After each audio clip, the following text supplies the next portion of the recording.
اللهم صل على محمد وعلى آل محمد كما صليت على إبراهيم وعلى آل إبراهيم إنك حميد مجيد.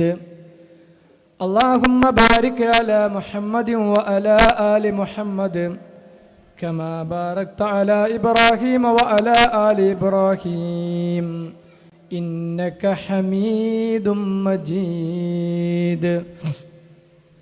أما بعد فإن خير الحديث كتاب الله وخير الهدي هدي محمد صلى الله عليه وسلم وشر الأمور محدثاتها وكل محدثة بدعة وكل بدعة ضلالة وكل ضلالة في النار. أعوذ بالله من الشيطان الرجيم. بسم الله الرحمن الرحيم. يا أيها الذين آمنوا اتقوا الله حق تقاته ولا تموتن إلا وأنتم مسلمون. بسم الله الرحمن الرحيم. فأما من أوتي كتابه بيمينه فيقول هاؤم اقرءوا كتابيا إني ظننت أني ملاق حسابيا فهو في عيشة راضية في جنة عالية. ബഹുമാന്യരായ വേദിയിലിരിക്കുന്ന രണ്ടത്താണി ശാഖയിലെ KNM-ൻ്റെ മുതിർന്ന നേതാക്കന്മാരെ, എൻ്റെ മുമ്പിലിരിക്കുന്ന പ്രിയപ്പെട്ട സഹോദരങ്ങളെ, പ്രിയപ്പെട്ട വിദ്യാർത്ഥികളെ, അസ്സലാമു അലൈക്കും വറഹ്മത്തുള്ളാഹി വബറകാത്ത്. വളരെ സന്തോഷം തോന്നുന്ന ഒരു ശാഖ സംഗമത്തിലാണ്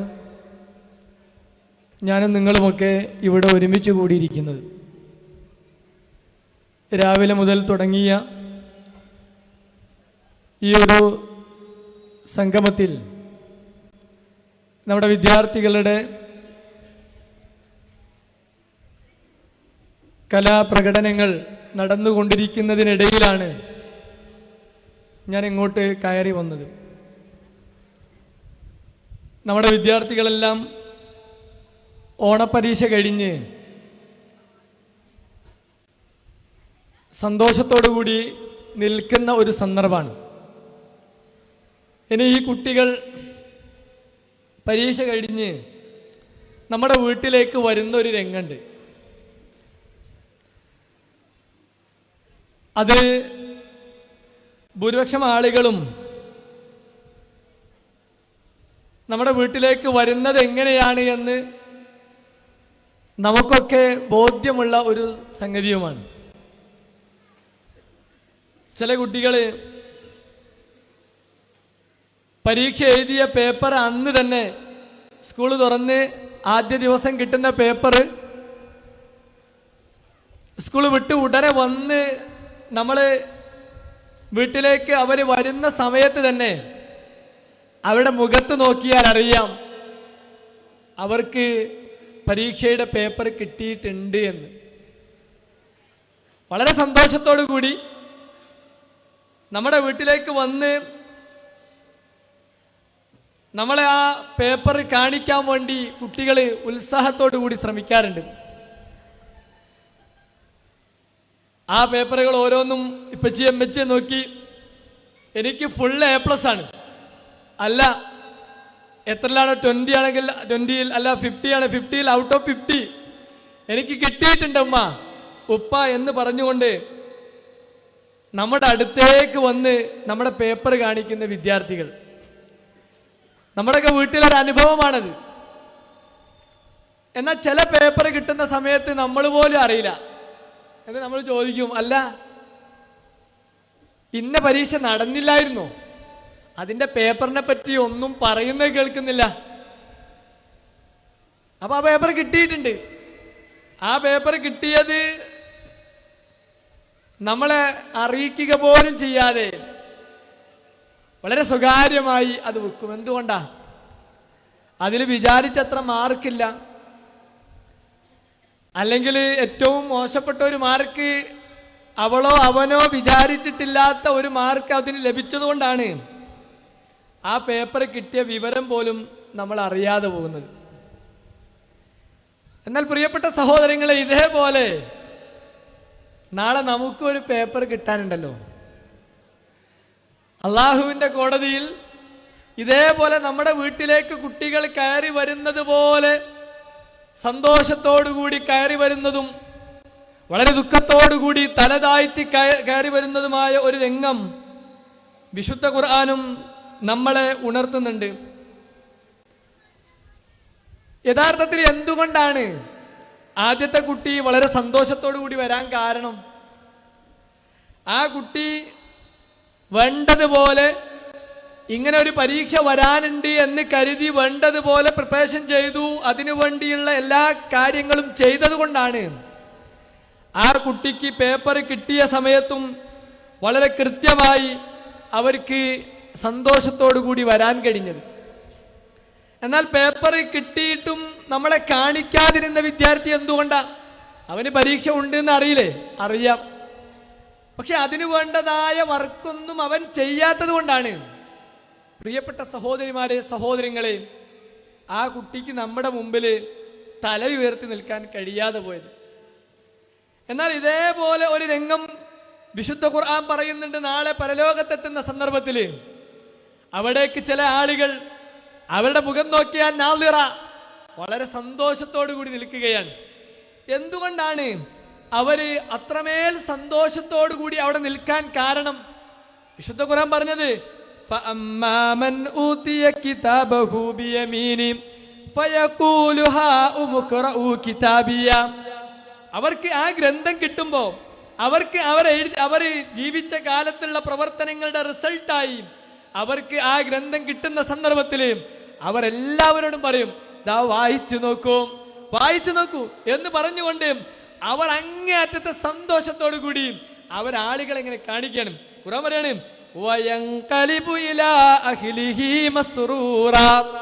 അവരവരുടെ കുടുംബങ്ങളിലേക്ക് മടങ്ങിപ്പോകുന്നത് വളരെ സന്തോഷത്തോടു കൂടിയാണ്. ഓക്കെ, ഇത് കാണിച്ചു കൊടുക്കാൻ വേണ്ടി ഇപ്പോ നമ്മൾ കുടുംബസമേതം അള്ളാഹുവിന്റെ സ്വർഗത്തിൽ ഇങ്ങനെ എത്തി നിൽക്കുന്ന ഒരു രംഗം ആലോചിക്കും.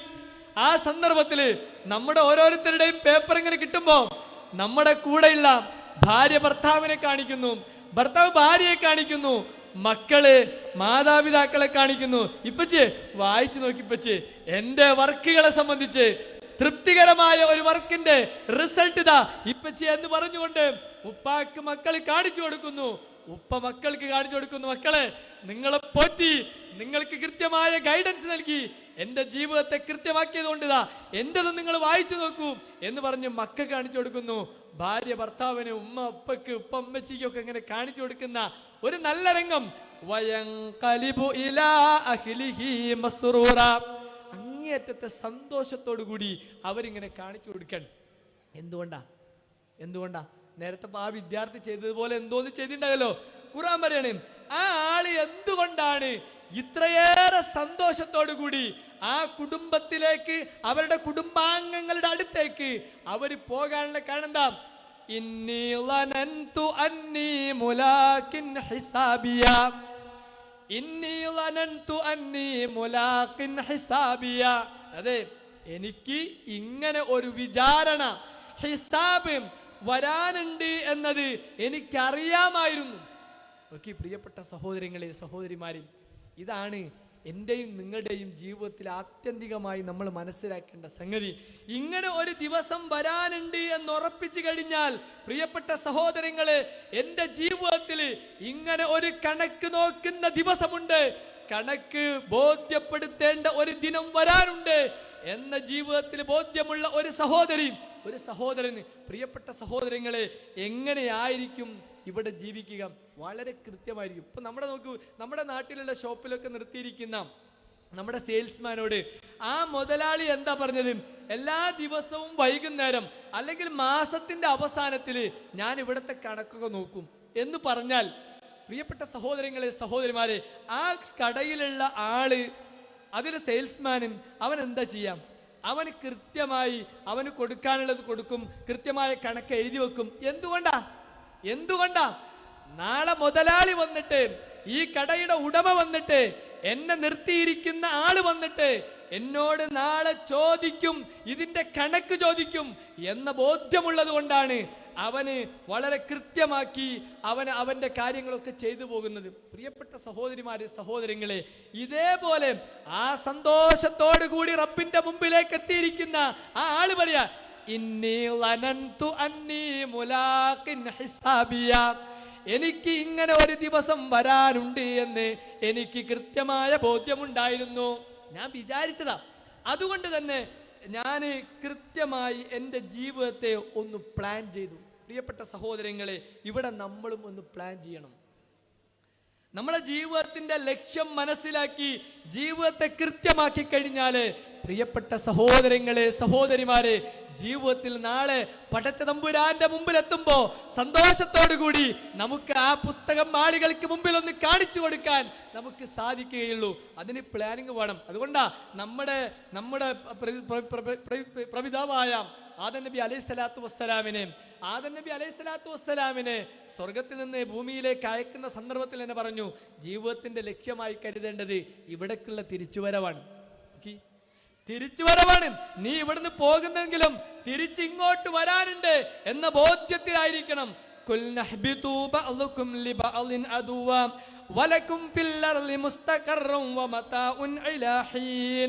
قال فيها تحيون وفيها تموتون ومنها تخرجون. വളരെ കൃത്യമായി സ്വർഗ്ഗത്തിൽ നിന്ന് ഭൂമിയിലേക്ക് പറഞ്ഞയക്കുമ്പോ അല്ലാഹു സുബ്ഹാനഹു വ തആല ആദം നബി അലൈഹി സ്വലാത്തു വസ്സലാമക്കും ഹവ്വാബിയോടും പറയാണ്, നിങ്ങൾ ഭൂമിയിലേക്ക് പോയിക്കൊള്ളുക. വലക്കും ഫിൽ അർളി മുസ്തഖറുൻ വമതാഉൻ ഇലാ ഹീൻ. ഒരു നിശ്ചിത അവധി വരെ ആ ഭൂമിയിൽ നിങ്ങൾ താമസിച്ചോളൂ, അവിടുത്തെ വിഭവങ്ങൾ ആസ്വദിച്ചോളൂ, കുഴപ്പമില്ല. പക്ഷേ ഖാല ഫീഹാ തഹ്യൗന വഫീഹാ തമൂതൂന വമിൻഹാ തുഖ്രിജൂൻ. അവിടെ നിങ്ങൾ ജീവിക്കും, പിന്നെ നിങ്ങൾ മരിക്കും, പിന്നീട് നിങ്ങൾ വമിൻഹാ തുഖ്രിജൂൻ, അവിടെ നിന്ന് നിങ്ങളെ വീണ്ടും അല്ലാഹു സുബ്ഹാനഹു വ തആല ഇവിടേക്ക് നിങ്ങളെ ഉയർത്തിക്കൊണ്ടുവരും. ഈ ബോധ്യം പ്രിയപ്പെട്ട സഹോദരങ്ങളെ സഹോദരിമാരെ നമ്മുടെ ജീവിതത്തിൻ്റെ എല്ലാ സന്ദർഭത്തിലും ഉണ്ടായിരിക്കണം എന്നതാണ് ആ ഒരു സംഭവത്തിൽ നിന്ന് നമുക്ക് മനസ്സിലാക്കാൻ കഴിയുന്നത്. ആ ബോധ്യമുള്ള ആളുകളാണ് നമ്മളൊക്കെ. ആ ബോധ്യമുള്ള ആളുകൾക്കാണ് അല്ലാഹു സുബ്ഹാനഹു വ തആല പറഞ്ഞത് എന്ത്? ഫഹുവ ഫീ ഐശത്തിർ റാളിയ വഹുവ ഫീ ഐശത്തിർ റാളിയ ഫീ ജന്നത്തിൻ ആലിയ ഖുതൂഫുഹാ ദാനിയ കുലൂ വശ്റബൂ ഹനീഅൻ ബിമാ അസ്ലഫ്തും ഫിൽ അയ്യാമിൻ ഖാലിയ. ഓക്കെ, വളരെ കൃത്യമായി ഇങ്ങനെ ഭൂമി ലോകത്ത് ജീവിക്കുമ്പോ എനിക്കിങ്ങനെ ഒരു വിചാരണ വരാനുണ്ട് എന്ന ബോധ്യത്തിൽ ജീവിതത്തെ ക്രമപ്പെടുത്തി മുന്നോട്ട് പോയ ആ മനുഷ്യനുണ്ടല്ലോ, ആ കുടുംബമുണ്ടല്ലോ, അവർക്ക് അല്ലാഹു കൊടുക്കുന്നത് എന്താ? അവർക്ക് അല്ലാഹു തൃപ്തികരമായ ഒരു ജീവിതമാണ് കൊടുക്കുന്നത്. മാത്രമല്ല ഉന്നതമായ സ്വർഗമാണ് അല്ലാഹു അവർക്ക് ഒരുക്കി വെച്ചിരിക്കുന്നത്. അവർക്ക് എത്തിപ്പിടിക്കാൻ പറ്റിയ ഏറ്റവും അടുത്ത് കായികനികളുള്ള, തിന്നാനും കുടിക്കുവാനും ഒക്കെ എല്ലാ സുഖ സൗകര്യങ്ങളുമുള്ള സ്വർഗമാണ് അല്ലാഹു സുബ്ഹാനഹു വ തആല അവർക്ക് കൊടുക്കുന്നത് എന്നാണ്. പ്രിയപ്പെട്ട സഹോദരങ്ങളെ, അത് നമുക്ക് കിട്ടണം. ഇതാ നമ്മൾ ആഗ്രഹിക്കുന്നത്. ആ സ്വർഗമാണ് നമുക്ക് നമ്മുടെ കണ്ണുകളെ കൊണ്ട് കണ്ടിട്ടില്ലാത്ത, നമ്മുടെ ഒരു ചെവികൾക്കും കേട്ടിട്ടില്ലാത്ത, ഒരു മനസ്സിനും വിഭാവനം ചെയ്യാൻ കഴിയാത്ത ആ സ്വർഗീയമായ സുഖം. അതാ നമ്മൾ ആഗ്രഹിക്കുന്നത്. അള്ളാഹുവിൻ്റെ അടുക്കൽ അത് നമുക്ക് കിട്ടണം. എന്താ ചെയ്യേണ്ടത്? ഇത്രയേ ചെയ്യാനുള്ളൂ. ഈ ഒരു ബോധ്യത്തിൽ നമ്മൾ പ്ലാൻ ചെയ്യണം. വിശുദ്ധ ഖുർആൻ ഇനി പറഞ്ഞെന്ന് വെച്ചിട്ടുണ്ടോ, വമൻ അറാദൽ ആഖിറ വമൻ അറാദൽ ആഖിറ. നിങ്ങൾ എയിം വെക്കുന്നത് ആഖിറത്താണെങ്കിൽ എത്ര സിമ്പിളാ പടച്ചോന്റെ സംസാരം.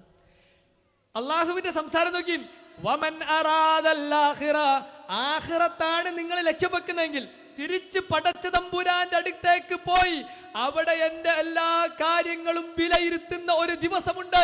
അവിടെ കൃത്യമായി എൻ്റെ കണക്ക് നോക്കും എന്ന ബോധ്യത്തോടു കൂടിയാണ് നിങ്ങൾ ജീവിക്കുന്നതെങ്കിൽ എന്താ ചെയ്യേണ്ടത്? വമൻ അറാദൽ ആഖിറ വസഅ ലഹാ സഅയഹാ. നോക്കി, അതിൻ്റെതായ വർക്ക് ചെയ്യണം. അമല് ചെയ്യണമെന്നല്ല പറഞ്ഞു. സഅയ്, നമ്മള് ഹജ്ജിനും ഉംറക്കൊക്കെ പോകുമ്പോ തവാഫ് കഴിഞ്ഞാൽ സഅയ് ചെയ്യും അല്ല? എന്തുകൊണ്ടാ? ആ സഅയ് അതിൻ്റെതായ ഒരു ഓട്ടാണ്, കൃത്യമായ ലക്ഷ്യം വെച്ചുകൊണ്ടുള്ള ഓട്ടാണ്. അതുകൊണ്ടാ പ്രിയപ്പെട്ട സഹോദരങ്ങളെ, സഹോദരിമാരെ, വിശുദ്ധ ഖുർആൻ ഇവിടെ പ്രയോഗിച്ചിരിക്കുന്നത് വസഅ ലഹാ സഅയഹാ, അതിൻ്റെതായ വർക്കുകൾ നീ ചെയ്യണം.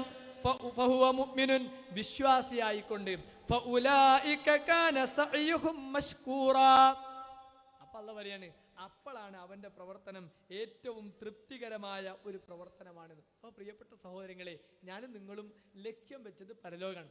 നമ്മൾ ഈ രണ്ടത്താണി പ്രദേശത്ത് ജീവിക്കുമ്പോൾ നമുക്ക് ഒരുപാട് ആഗ്രഹങ്ങളുണ്ട്, ഒരുപാട് ചിന്തകളുണ്ട്. പക്ഷെ പലതും നമ്മൾ അടക്കി പിടിച്ചിരിക്കുകയാണ്. എന്തിനാണ് പ്രിയപ്പെട്ടവരെ? നമുക്ക് എന്തൊക്കെ ആസ്വദിക്കാനുള്ള മോഹങ്ങൾ നമ്മുടെ മനസ്സിലുണ്ട്. നമ്മുടെ വീട്ടിലുള്ള കുട്ടികളോട് ചോദിച്ചാൽ അവർ പറയും അവർക്ക് പല നിലക്കുള്ള ആഗ്രഹങ്ങളുണ്ട്. പക്ഷെ മോനോട് നമ്മൾ പറയാണ്, മോനെ ജീവിക്കേണ്ടത് ഇങ്ങനെയാണ്. അവരത് മനസ്സിലാക്കി ജീവിതത്തെ ക്രമപ്പെടുത്തി മുന്നോട്ട് പോവുകയാണ്. എന്തുകൊണ്ടാ? വമൻ അറാദൽ ആഖിറ, ആഖിറത്ത് ലക്ഷ്യം വെച്ചു എന്നുള്ളതുകൊണ്ടാണ്. അങ്ങനെ ആഖിറത്ത് ലക്ഷ്യം വെച്ച ആളുകൾ അതിനു വേണ്ടി പണിയെടുക്കുകയാണെങ്കിൽ അവരെ പറ്റി പ്രവാചകൻ സല്ലല്ലാഹു അലൈഹി വസല്ലമ പറഞ്ഞത് ബുദ്ധിമാനാ. നമ്മൾ പല ആളുകളെയും ഒരു ഭയങ്കര ബുദ്ധിമാനാട്ടോ, അല്ലെ ഒരു ഭയങ്കര ബുദ്ധിമതികളാ, ആ കുടുംബം ഭയങ്കര ബുദ്ധിയുള്ള കുടുംബം എന്ന് നമ്മൾ പറയണ്ട്. എന്നാൽ അള്ളയും റസൂലും പറഞ്ഞ ബുദ്ധിമാന്മാരാരാ? അള്ളാഹുവും റസൂൽ സല്ലല്ലാഹു അലൈഹി വസല്ലമയും പറഞ്ഞിരിക്കുന്ന ബുദ്ധിമാന്മാരാരാ? അവര് ഈ ലക്ഷ്യം വെച്ച് അതിനുവേണ്ടി പ്രവർത്തിക്കുന്ന ആളുകളാണ് എന്ന് വളരെ കൃത്യമായി പ്രവാചകൻ സല്ലല്ലാഹു അലൈഹി വസല്ലം ഉണർത്താണ്. എന്ത്? അനിൻ നബി സല്ലല്ലാഹു അലൈഹി വസല്ലം അൽ കയ്യിസ് മൻ ദാന നഫ്സഹു, തന്റെ നഫ്സിനെ പിടിച്ചു നിർത്താൻ കഴിയുക. ഈ ലോകത്ത് ജീവിക്കുമ്പോൾ എനിക്കും നിങ്ങൾക്കും, പ്രത്യേകിച്ച് ഈ കാലഘട്ടത്തിൽ AI കാലമാണ്, ആർട്ടിഫിഷ്യൽ ഇന്റലിജൻസിന്റെ കാലമാണ്. നമുക്ക് വിചാരിക്കുന്ന ഓരോന്നും ഞൊടിയിട കൊണ്ട് നമുക്ക് നേടിയെടുക്കാൻ, ആസ്വദിക്കുവാൻ നമുക്ക് വേണ്ടതായ എല്ലാ സൗകര്യങ്ങളും തെളിഞ്ഞു നിൽക്കുന്ന ഒരു കാലമാണ്. എന്താ വേണ്ടത് എന്ന് ചോദിച്ചുകൊണ്ട് നമ്മുടെ സോഷ്യൽ മീഡിയ അക്കൗണ്ടിൽ നമുക്കിങ്ങനെ പരസ്യങ്ങളായി വന്നുകൊണ്ടിരിക്കുന്ന കാലമാണ്. നമ്മുടെ മനസ്സ് പോലും വായിക്കാൻ അറിയുന്ന സോഫ്റ്റ്വെയറുകൾ, ആപ്ലിക്കേഷനുകൾ രൂപപ്പെടുത്തിയ കാലമാണ്. എന്താ നിങ്ങളെ മനസ്സിന് ആഗ്രഹിക്കുന്നത്? നിങ്ങളെ മനസ്സെന്താണ് ആഗ്രഹിക്കുന്നത് എന്ന് കൃത്യമായി അറിയുന്ന സോഫ്റ്റ്വെയർ ഡെവലപ്പ് ചെയ്ത് നമ്മുടെ മുന്നിലേക്ക് അതിലൊക്കെ നമ്മളെ എല്ലാവരെയും കുടുക്കിട്ടിരിക്കുന്ന ഒരു കാലഘട്ടത്തിലാണ് ഞാനും നിങ്ങളും ജീവിച്ചുകൊണ്ടിരിക്കുന്നത്. അപ്പോൾ ആ സന്ദർഭത്തിലാണ് പ്രിയപ്പെട്ട സഹോദരിമാരെ, നമ്മുടെ കൈകൊണ്ട്, നമ്മുടെ വിരൽ കൊണ്ട് ഒന്ന് ക്ലിക്ക് ചെയ്താൽ നമുക്ക് കിട്ടാവുന്ന പലതും നമ്മൾ മാറ്റിവെക്കാണ്. മൻ അൽ കയ്യിസ് മൻ ദാന നഫ്സഹു, പിടിച്ചു വെക്കാണ്. എന്നിട്ടോ വഅമില ലിമാ ബഅദൽ മൗത്ത്, ആ ബുദ്ധിമാൻ, നോക്കൂ പ്രിയപ്പെട്ട സഹോദരങ്ങളെ, സഹോദരിമാരെ, ആ ബുദ്ധിമാനായ മനുഷ്യനുണ്ടല്ലോ, അവൻ പ്രവർത്തിക്കുന്നത് ലിമാ ബഅദൽ മൗത്ത്, മരണത്തിന് ശേഷം അവന് ആ മരണത്തിന് ശേഷമുള്ള ജീവിതത്തിന് വേണ്ടിയുള്ള വർക്കാണ് അവൻ ചെയ്യുന്നത്. അപ്പൊ അതാണ് ബുദ്ധിമാൻ.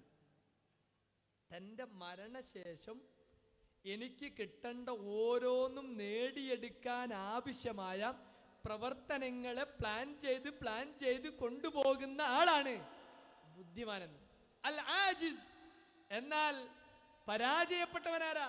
മൻ അത്ബഅ നഫ്സഹു ഹവാഹു, എന്താണ് അവന്റെ മുമ്പിലേക്ക് വരുന്നത് അതപ്പ ക്ലിക്ക് ചെയ്യും, എന്നിട്ട് കണ്ടാസ്വദിക്കും. അതിന്റെ പിന്നാലെ അവന്റെ നഫ്സ് എന്താണോ പറയുന്നത് ആ നഫ്സിന് പിന്നാലെ, അവന്റെ ഇച്ഛയ്ക്ക് പിന്നാലെ അവൻ അങ്ങനെ സഞ്ചരിക്കും.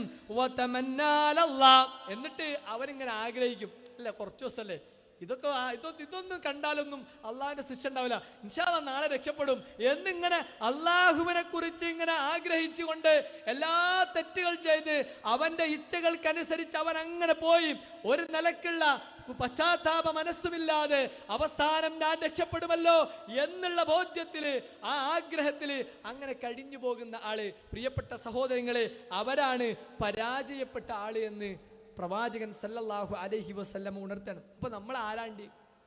സഹോദരിമാരെ, സഹോദരങ്ങളെ, പ്രത്യേകിച്ച് എൻ്റെ മുമ്പിലിരിക്കുന്ന യുവതികളോടും യുവാക്കളോടും നമ്മൾ ആലോചിക്കേണ്ടതാ. നമ്മുടെ ഉമ്മാരും ഉപ്പാരൊക്കെ അൽഹംദുലില്ലാ അവര് ഒരുപാട് കാര്യങ്ങൾ മനസ്സിലാക്കി കേട്ട് ജീവിതത്തെ ഇങ്ങനെ നല്ല രൂപത്തിൽ കൊണ്ടുപോകുന്ന ആളുകളാണ്. എന്നാൽ ന്യൂജൻ, പുതിയ ജനറേഷൻ ഈ പളപളകൾക്ക് പിന്നാലെ, ഈ ആനന്ദങ്ങൾക്ക് പിന്നാലെ, ഈ ലോകത്ത് കാണുന്ന നശ്വരമായ നൈമിഷികമായ ഇൻസെന്റായ ഒരുപാട് സന്തോഷങ്ങൾക്ക് പിന്നാലെ പോകുന്ന പുതിയ തലമുറയിലെ ആളുകൾ ഒന്ന് മനസ്സിലാക്കാം, നമ്മൾ ആരാണ്ട്? ബുദ്ധിമാനാണോ? നമ്മൾ ആകേണ്ടതെങ്കിൽ പ്രവാചകൻ സല്ലല്ലാഹു അലൈഹി വസല്ലമ പറഞ്ഞ സംഗതി ചെയ്യേണ്ടത്, നമ്മൾ എന്ത് ചെയ്യണം? നമ്മുടെ മരണശേഷം നമുക്ക് എന്ത് കിട്ടണം എന്ന് നമ്മൾ എഴുതിക്കാം. ഇപ്പൊ നമ്മള് ന്യൂജൻ വിദ്യാർത്ഥികളൊക്കെ തങ്ങളുടെ റൂമിൽ എഴുതി വെക്കും അവരുടെ എയിം, ഗോൾ, ഞാൻ എന്തായിത്തീരണം. ആ ഗോൾ എഴുതി വെക്കൂലേ? അതേപോലെ പ്രിയപ്പെട്ട സഹോദരങ്ങളെ, സഹോദരിമാരെ, നമ്മുടെ ഗോൾ നമ്മൾ എഴുതി വെക്കണം. എന്റെ മരണശേഷം എനിക്ക് ആ പുസ്തകം കിട്ടുമ്പോ വലത് കൈയിൽ കിട്ടി എന്റെ കുടുംബങ്ങളിലേക്ക് സന്തോഷത്തോടു കൂടി ഓടിപ്പോകുന്ന ആ ഒരു സുന്ദരമായ ദിവസം ആ അന്ന് അള്ളാഹു എനിക്ക് ഒരുക്കി വെച്ചിരിക്കുന്ന ആ സ്വർഗീയമായ ആരാമത്തിൽ എനിക്ക് സുന്ദരമായി കഴിയണം എന്ന് നമ്മൾ അവിടെ എഴുതി വെക്കണം. അതിനു വേണ്ടി വർക്ക് ചെയ്യണം പ്രിയപ്പെട്ട സഹോദരിമാരെ. അതിന് നമ്മൾ ചെയ്യേണ്ടത് എന്താ? അല്ലാഹു സുബ്ഹാനഹു വ തആല പറയാണ്, ഫമൻ കാന യർജു ലിഖാഅ റബ്ബിഹി ഫൽയഅമൽ അമലൻ സാലിഹാ. ഫമൻ കാന യർജു ലിഖാഅ റബ്ബിഹി, തന്റെ രക്ഷിതാവിനെ കണ്ടുമുട്ടണം എന്നാഗ്രഹിക്കുന്ന ആളുകൾ അവരെന്ത് ചെയ്യട്ടെ? ഫൽയഅമൽ അമലൻ സാലിഹാ, അവർ നല്ല പ്രവർത്തികൾ ചെയ്യട്ടെ. അതായത് അമല് പോരാ, അമലു സ്വാലിഹാത്ത് വേണം. അമലു സ്വാലിഹാത്ത് ആകണമെങ്കിൽ അള്ളയും റസൂലും പറഞ്ഞത് അള്ളാഹുവിൻ്റെയും തൃപ്തി ആഗ്രഹിച്ചുകൊണ്ട്, അള്ളാഹുവിൻ്റെ തൃപ്തി ആഗ്രഹിച്ച് നാളെ പരലോകത്ത് ഇതിന്റെ പ്രതിഫലം കിട്ടണം എന്നാഗ്രഹിച്ചുകൊണ്ട് ചെയ്യുന്ന പ്രവൃത്തിയാ അമലു സ്വാലിഹാത്താകാം. ഇവിടെ ഒരുപാട് ആൾക്കാർ ഇഷ്ടംപോലെ വർക്ക് ചെയ്യുന്നുണ്ട്, പക്ഷെ അതൊന്നും അമലു സ്വാലിഹാത്താവില്ല. നല്ല പ്രവർത്തനം, ആളുകൾക്ക് ഉപകാരമുള്ള പ്രവർത്തനങ്ങൾ ചെയ്യുന്ന എത്രയോ ആളുകളുണ്ട്, പക്ഷെ അവർക്കൊന്നും മനസ്സിൽ ഇങ്ങനെ ഒരു വിചാരമില്ല. എന്ത്? നാളെ റബ്ബിന്റെ മുമ്പിൽ അല്ലാഹു സുബ്ഹാനഹു വ തആല ഇഷ്ടപ്പെടുന്ന പ്രവൃത്തിയാണ്, എനിക്ക് ഇതുവഴി നാളെ പ്രതിഫലം ലഭിക്കണം എന്ന ആഗ്രഹത്തിലല്ല അവരൊന്നും ചെയ്യുന്നത്.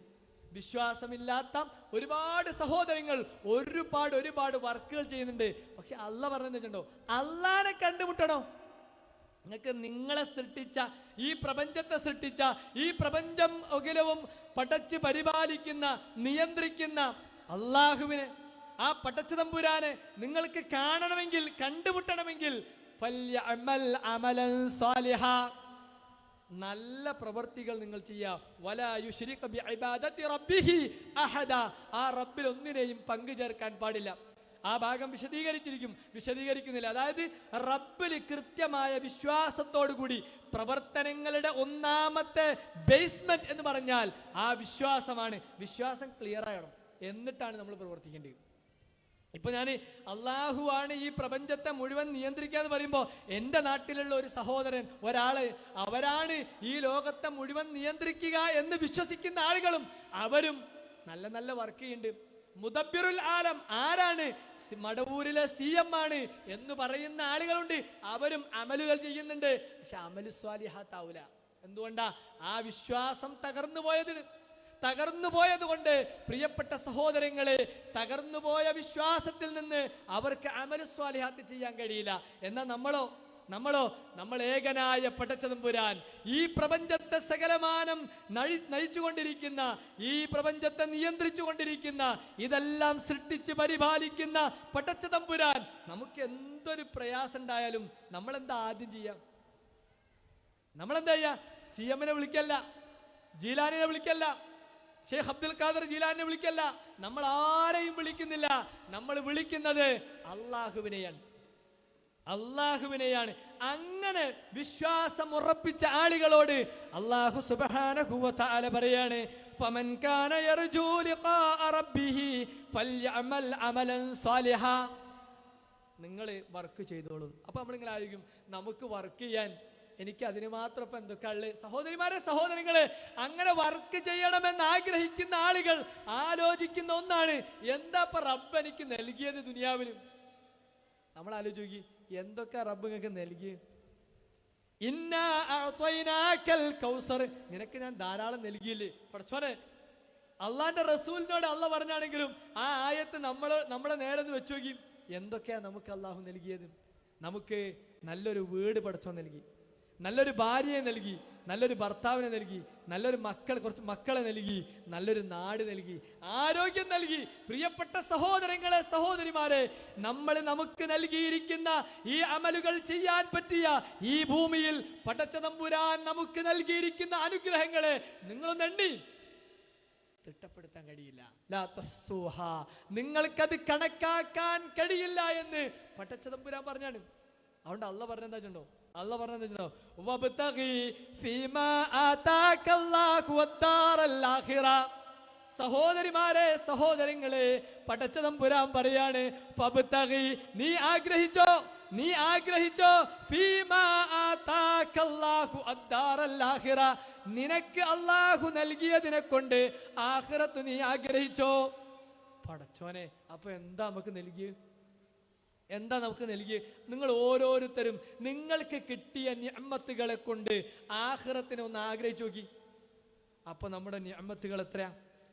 ഇഷ്ടം പോലെ നിഅമത്ത് ആസ്വദിക്കുന്ന ആളുകളാണ് പ്രിയപ്പെട്ട സഹോദരങ്ങളെ. നമ്മുടെ ഈ ആരോഗ്യം കൊണ്ട് ഇബാദത്ത് നിർവഹിക്കാൻ നമുക്ക് കഴിയുന്നുണ്ട്. അള്ളാഹുവിന്റെ പള്ളിയിൽ നിന്ന് ബാങ്ക് കേൾക്കുമ്പോ നമ്മൾ വീട്ടിലുണ്ടെങ്കിൽ നമ്മൾ ആ പള്ളിയിലേക്ക് നടന്നു വരുന്നുണ്ടോ ആലോചിക്കണം.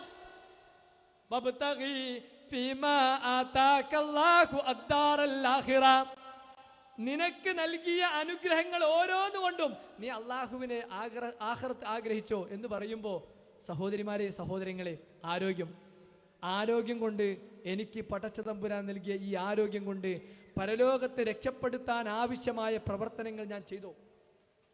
എത്ര ആളുകൾ ദഅവാ പ്രവർത്തനങ്ങൾക്ക് വേണ്ടി ഈ ഒരു മാസക്കാലഘട്ടത്തിൽ ദഅവത്തിന് വേണ്ടി വീട് വിട്ടിറങ്ങിയ, അല്ലെങ്കിൽ നമ്മുടെ നാട്ടില് ഒരു പരിപാടിക്ക് വേണ്ടി ഇറങ്ങിയ എത്ര ആളുകളുണ്ടാവും? ചോദിക്കും. ഇനി വേണ്ട, നമ്മൾ വീട്ടിൽ നിൽക്കുന്ന സന്ദർഭത്തിൽ നമ്മുടെ രണ്ടത്താണി പള്ളിയിൽ നിന്ന് ബാങ്ക് കേൾക്കുന്ന സമയം അത്രയും എത്ര ജമാഅത്തിൽ നമ്മൾ പങ്കെടുത്തിട്ടുണ്ട്. സുബഹിയുടെ ബാങ്ക് കേൾക്കുമ്പോ എത്ര ഭാര്യമാർ സ്വന്തം ഭർത്താക്കന്മാരെ എഴുന്നേൽപ്പിച്ച്, മക്കളെ എഴുന്നേൽപ്പിച്ച് പള്ളിയിലേക്ക് പറഞ്ഞിട്ടുണ്ട്. നമ്മൾ നിൽക്കുന്ന വീട്, നമ്മൾക്കുള്ള സൗകര്യങ്ങൾ, ജോലി, വാഹനം. പ്രിയപ്പെട്ട സഹോദരിമാരെ, സഹോദരങ്ങളെ, ഇങ്ങനെ എണ്ണിയാൽ ഒടുങ്ങാത്ത അനുഗ്രഹങ്ങളുള്ള നമ്മൾ ആ അനുഗ്രഹങ്ങളെ കൊണ്ട് സ്വർഗം വാങ്ങാൻ ആവശ്യമായ പ്രവർത്തനങ്ങൾ നമ്മൾ നടത്തിയിട്ടുണ്ടോ എന്ന് നമ്മൾ ആലോചിക്കണം. ഇല്ല എങ്കിൽ, നമ്മൾ ഈ പ്ലാൻ ചെയ്യുന്നില്ല എങ്കിൽ, പ്രിയപ്പെട്ട സഹോദരിമാരെ, സഹോദരങ്ങളെ, നമ്മളാണ് അൽ ആജിസ്, പരാജയപ്പെട്ട ആളുകളായി തീരുക. അതുകൊണ്ടാ പ്രവാചകൻ സല്ലല്ലാഹു അലൈഹി വസല്ലമ, അല്ലാഹു സുബ്ഹാനഹു വ തആലയും പ്രവാചകനും പറഞ്ഞു, നിങ്ങൾ ബുദ്ധിമാന്മാരാകൂ. നിങ്ങൾക്ക് അല്ലാഹു വബ്തഗി, എന്താണോ അല്ലാഹു നിങ്ങൾക്ക് നൽകിയത് അതുകൊണ്ട് നീ ആഗ്രഹിക്കുക. വബ്തഗി ഫീമാ ആതാകല്ലാഹ്, അല്ലാഹു നിങ്ങൾക്ക് നൽകിയത് കൊണ്ട് നീ ആഗ്രഹിക്കുക. അദ്ദാറൽ ആഖിറ, ആഖിറത്ത് നീ ആഗ്രഹിക്കുക. അല്ലാഹു തന്നാണല്ലോ കണ്ണ്. നമുക്കൊക്കെ കണ്ണ് കാണാൻ പറ്റുണ്ടല്ലോ. എത്ര ആളുകൾ ഈ ഒരു മാസത്തിൽ വിശുദ്ധ ഖുർആൻ കൃത്യമായി ഓരോ ദിവസവും ഖുർആൻ ഓതിയ ആളുകൾ എത്ര ഉണ്ടാവും? കണ്ണൊന്ന് കണ്ടിരുന്നുവെങ്കിൽ, കാഴ്ച ശക്തി ഒന്ന് കിട്ടിയിരുന്നുവെങ്കിൽ ആ ഖുർആൻ ഒന്ന് കാണാമായിരുന്നു എന്നാഗ്രഹിക്കുന്ന എത്ര ആളുകളുണ്ട്? പ്രിയപ്പെട്ട സഹോദരങ്ങളെ, നമ്മുടെ കാല് അള്ളാഹു നമുക്ക് നൽകിയാണ്. എത്ര ആളുകളുണ്ട് ആ കാലുപയോഗിച്ചുകൊണ്ട് ദീനിന്റെ മാർഗത്തിൽ പ്രവർത്തിച്ചവർ? പ്രിയപ്പെട്ട സഹോദരങ്ങളെ, സഹോദരിമാരെ, എത്ര ആളുകളുണ്ട് നമ്മുടെ വീട്ടിലെ മക്കൾ നമുക്ക് നൽകിയ ഏറ്റവും വലിയ അനുഗ്രഹമാണ്. ആ മക്കളെ നാളെ പരലോകത്തെനിക്ക് കിട്ടണം. നീ ആഗ്രഹിക്കുക, നിനക്ക് നൽകിയ ആ അനുഗ്രഹങ്ങളെ കൊണ്ട് സ്വർഗം ആഗ്രഹിക്കുന്നു പറയുമ്പോ അള്ളാഹ് നൽകിയാണല്ലോ ഈ നിഅമത്ത്. ഏത് നിഅമത്ത്? മക്കളാകുന്ന നിഅമത്ത് കൊണ്ട് നമ്മൾ പരാജയപ്പെടും. അള്ളാഹ് നൽകിയത് കൊണ്ട് നീ ആഗ്രഹിച്ചോന്നാ പറഞ്ഞ്. അങ്ങനെ ആവുമ്പോ അള്ളാഹ് നൽകിയതാണല്ലോ ഈ നിഅമത്ത്. ഇതൊരു ഫിത്നയാണ്. ഞാൻ ആ ഫിത്നയില്, പരീക്ഷണത്തില് പരാജയപ്പെട്ടു പോകുമോ? ഇല്ലേ? നോക്കണം. എൻ്റെ മക്കളോട് ഞാൻ +2 പഠിക്കുന്ന അല്ലെ 10ാം ക്ലാസ് പഠിക്കുന്ന എൻ്റെ മോളോട് ഞാൻ അവന് തൗഹീദ് പറഞ്ഞു കൊടുത്തണോ എന്ന് നമ്മൾ നോക്കണം. എന്തിനാ? ആഖിറത്തിൽ രക്ഷപ്പെടാൻ, ആഖിറത്തിലേക്ക് ഇത് കിട്ടാൻ. ഈ മുതല് നാളെ പടച്ച തമ്പുരാന്റെ മുമ്പിൽ കിട്ടണം. ഇതിനെ ഞാൻ ഇതുകൊണ്ട് എനിക്ക് സ്വർഗം വാങ്ങാൻ അതിന് വേണ്ട ചെയ്തണോ? ചിലപ്പോൾ പല രക്ഷിതാക്കളും പറയുന്നത് അത് കുറച്ച് വലുതാട്ടെ എന്നാ. പ്രിയപ്പെട്ട സഹോദരിമാരെ, ചെറുപ്പത്തിൽ തന്നെ കൊടുക്കണം. നമുക്ക് കഴിയുന്ന രൂപത്തിൽ മതപരമായ വിജ്ഞാനത്തിന് ഒരു അഡ്ജസ്റ്റ്മെന്റും നമുക്കുണ്ടാക്കാൻ പാടില്ല. അത് മദ്രസയിലല്ലേ, അതങ്ങനെ മതി എന്ന ഒരു നിലപാടേ നമ്മൾ സ്വീകരിക്കാൻ പാടില്ല. മദ്രസ പഠനവും അതുപോലെ ദീനീ പഠനവും MSMന്റെ CRE ഒക്കെ നമ്മുടെ യൂണിറ്റിലും നമ്മുടെ പ്രദേശത്തും വളരെ ശക്തമായി കൊണ്ടുവരേണ്ട ഒരു കാലഘട്ടത്തിലൂടെയാണ് പ്രിയപ്പെട്ട സഹോദരിമാരെ നമ്മൾ സഞ്ചരിക്കുന്നത്. ഇല്ല എങ്കിൽ നിങ്ങൾ ഈ ലോകത്തും കൈകടിക്കും, നാളെ പരലോകത്തും അതിലേറെ ഖേദിക്കും. ഈ ലോകത്ത് കൈകടിക്കുന്ന പല രക്ഷിതാക്കളെയും MSMന്റെ ഒരു ഭാരവാഹിയായിരുന്ന സമയത്തും ഇപ്പൊ ISMൽ പ്രവർത്തിച്ചുകൊണ്ടിരിക്കുന്ന സന്ദർഭത്തിലും നമ്മൾക്ക് കാണാൻ കഴിയുന്നുണ്ട്. പല രക്ഷിതാക്കളും വന്ന് പറയാണ്, നിങ്ങൾ ദയവ് ചെയ്ത് ഞങ്ങളുടെ മക്കളെ ഒന്ന് കൂട്ടിക്കൊണ്ടുപോയി നിങ്ങളൊക്കെ ഖുർആൻ ക്ലാസ്സിലും അതുപോലെ നിങ്ങളുടെ MSMന്റെ പ്രവർത്തനത്തിലും ഒന്ന് കൂട്ടണം എന്ന് പറഞ്ഞുകൊണ്ട് രക്ഷിതാക്കൾ വരികയാണ്. എന്താ? ഞങ്ങൾ പറഞ്ഞിട്ട് അവർ കേൾക്കുന്നില്ല എന്ന് മാത്രമല്ല, അവർ ഞങ്ങളോട് തർക്കുത്തരം പറയുന്ന ഒരു ഘട്ടത്തിലേക്ക് വരെ എത്തിയിരിക്കുന്നു. ഞങ്ങൾക്ക് ബേജാറാകുന്നു എന്ന് പറയാണ്. കുറച്ചൊക്കെ വലുതായി കഴിയുമ്പോൾ സ്വന്തമായി പൈസ ഒക്കെ ഉണ്ടാകുമ്പോൾ വാപ്പനെ ഇമ്മനെ തന്നെ വേണ്ട. പ്രിയപ്പെട്ട സഹോദരിമാരെ, സഹോദരങ്ങളെ, ആ രക്ഷിതാക്കള് ആലോചിച്ച്, ആ രക്ഷിതാക്കള് രാത്രി കാലങ്ങളിൽ അവർ ഉറങ്ങാൻ കിടക്കുമ്പോൾ എത്ര നേരമായിരിക്കും കരഞ്ഞ് കണ്ണീരൊലിപ്പിക്കുക. എത്രയോ രക്ഷിതാക്കൾ പറയാണ്, രാത്രി കടന്നിട്ട് ഉറക്കം വരുന്നില്ല. മകള് +2 കഴിയാണ്, പക്ഷെ അവളുടെ പോക്ക് കണ്ടിട്ട് ബേജാറാകുന്നു. ഞാൻ പറഞ്ഞത് കേൾക്കാൻ അവൾ തയ്യാറല്ല, ഞങ്ങൾ പറഞ്ഞു കൊടുക്കുന്നത് അവൾക്ക് ചെവിയിലേ കയറുന്നില്ല എന്ന് പറഞ്ഞുകൊണ്ട് കരഞ്ഞ് ഉറക്കം വരാത്ത രക്ഷിതാക്കൾ എത്രയാണ്. എന്തുകൊണ്ടാ പ്രിയപ്പെട്ടവരെ? നമ്മൾ ഒന്ന് പറഞ്ഞു കൊടുക്കണം. ഒന്ന് പറയണം, യാ ബുനയ്യ ഇന്നഹാ ഇൻ തകും മിസ്കാല ഹബ്ബത്തിൻ മിൻ ഖർദലിൻ ഫതകും ഫീ സഖറത്തിൻ ഔ ഫിസ് സമാവാതി ഔ ഫിൽ അർളി യഅതി ബിഹല്ലാഹ്. മോനെ കൊണ്ടുവരുട്ടോ. എത്ര പാസ്വേഡ് വെച്ചാലും, മോളെ നീ എത്ര പാസ്വേഡ് വെച്ചാലും നീ ഉപയോഗിക്കുന്ന ആ PC-യിലെ ഞങ്ങൾ കാണാതെ നീ ഉപയോഗിക്കുന്ന ഏത് ആപ്പുകളും ഏതും നീ രഹസ്യമാക്കി വെച്ചാലും നാളെ പടച്ച തമ്പുരാൻ കൊണ്ടുവരും. അള്ളാഹുവിനെ കുറിച്ചുള്ള കൃത്യമായ ബോധ്യം അവർക്കുണ്ടാക്കി കൊടുക്കണം. അതിന് കുറവ് വിചാരിക്കണ്ട.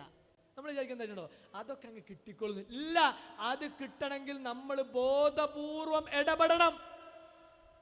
ബോധപൂർവം നമ്മുടെ മക്കളെ നമ്മൾ അത്തരം കാര്യങ്ങളിലേക്ക് കൊണ്ടുപോകുമ്പോൾ മാത്രമേ അവരവിടെ എത്തുകയുമുള്ളൂ, അവർക്കത് എഫക്റ്റീവ് ആവുകയും ചെയ്യുകയുള്ളൂ. ബോധപൂർവം ചെയ്യണം. അതുകൊണ്ടാ ഇബ്രാഹിം നബി അലൈഹിസ്സലാത്തു വസ്സലാമും ഭാര്യയും ഇസ്മായിൽ നബി അലൈഹിസ്സലാത്തു വസ്സലാമിനെ ബോധപൂർവ്വം വളർത്തിയത്. വിശുദ്ധ ഖുർആനിൽ ആ കഥ പറഞ്ഞ അതുകൊണ്ടാ, അല്ലാതെ ഒരു ചരിത്രം ഇങ്ങനെ പറഞ്ഞെന്നല്ല. നിങ്ങളൊരു ഉപ്പയും ഉമ്മയും ആകുമ്പോൾ മക്കളെ വളർത്തേണ്ടതിന്റെ രൂപം അത് കൃത്യമാക്കി തരാനാ ആ കഥ അവിടെ പറഞ്ഞത്. ഉമ്മ പറഞ്ഞയക്കുന്നതും വാപ്പ കൂട്ടുന്നതും വാപ്പ കൂട്ടിപ്പിടിക്കുന്നതും അങ്ങനെ കൊണ്ടുപോകുന്നതും ഒക്കെ. ഇപ്പൊ ചിലപ്പോ ഇവിടെ ഈ മഹല്ലില് MSMകാർ ഒരു പരിപാടി നടത്തിയാൽ നമ്മുടെ വീട്ടിലെ രക്ഷിതാക്കൾ അത് അറിയുന്നില്ല. പ്രിയപ്പെട്ട സഹോദരങ്ങളെ, സഹോദരിമാരെ, അതറിയാതിരിക്കുക എന്നത് നമ്മുടെ ഒരു ദുർബലതയാണ്. അത് നമ്മുടെ പരാജയമാണ്. നമ്മൾ MSMകാർ ഒരു പരിപാടി നടത്തുന്നുവെങ്കിൽ രക്ഷിതാക്കളായ നമ്മൾ അറിയുകയും എൻ്റെ മകനെ ഞാൻ കൊണ്ടുവരും, MSMകാർ വരട്ടെ, അവര് വന്ന് കൊണ്ടുപോകട്ടെ എന്ന് വിചാരിക്കാതെ എൻ്റെ മകനെ അവിടെ എത്തിക്കാനുള്ള എല്ലാ ശ്രമവും ഞാൻ നടത്തും എന്നിടത്തേക്ക് നമ്മൾ എത്തണം. ഇപ്പൊ പലപ്പോഴും നോക്കൂ, നമ്മൾ ഭൗതികപരമായ എന്തെങ്കിലും നേട്ടങ്ങൾക്ക് വേണ്ടി നമ്മുടെ മക്കൾക്ക് എന്തെങ്കിലും ഇവിടെ ഉണ്ട് പറഞ്ഞാൽ നമ്മൾ എത്ര പ്രാവശ്യം ആ മക്കൾക്ക് പിന്നാലെ പോവും? നീ ചേർത്തിയോ, നീ ജോയിൻ ചെയ്തോ, ജയിലിൽ രജിസ്റ്റർ ചെയ്തോ എന്ന് നിരന്തരം ചോദിക്കും. എന്തുകൊണ്ടാ? നീ അതിൽ രജിസ്റ്റർ ചെയ്ത് കഴിഞ്ഞാൽ ഇന്ന ബെനിഫിറ്റ് ഉണ്ട് എന്ന് ആ ഉമ്മക്കറിയാം, ആ ഉപ്പക്കറിയാം. അതുകൊണ്ട് അവര് ഭൗതികപരമായ ഒരു നേട്ടത്തിന് വേണ്ടി തങ്ങളുടെ മക്കളോട് നിരന്തരമായി ചോദിക്കും.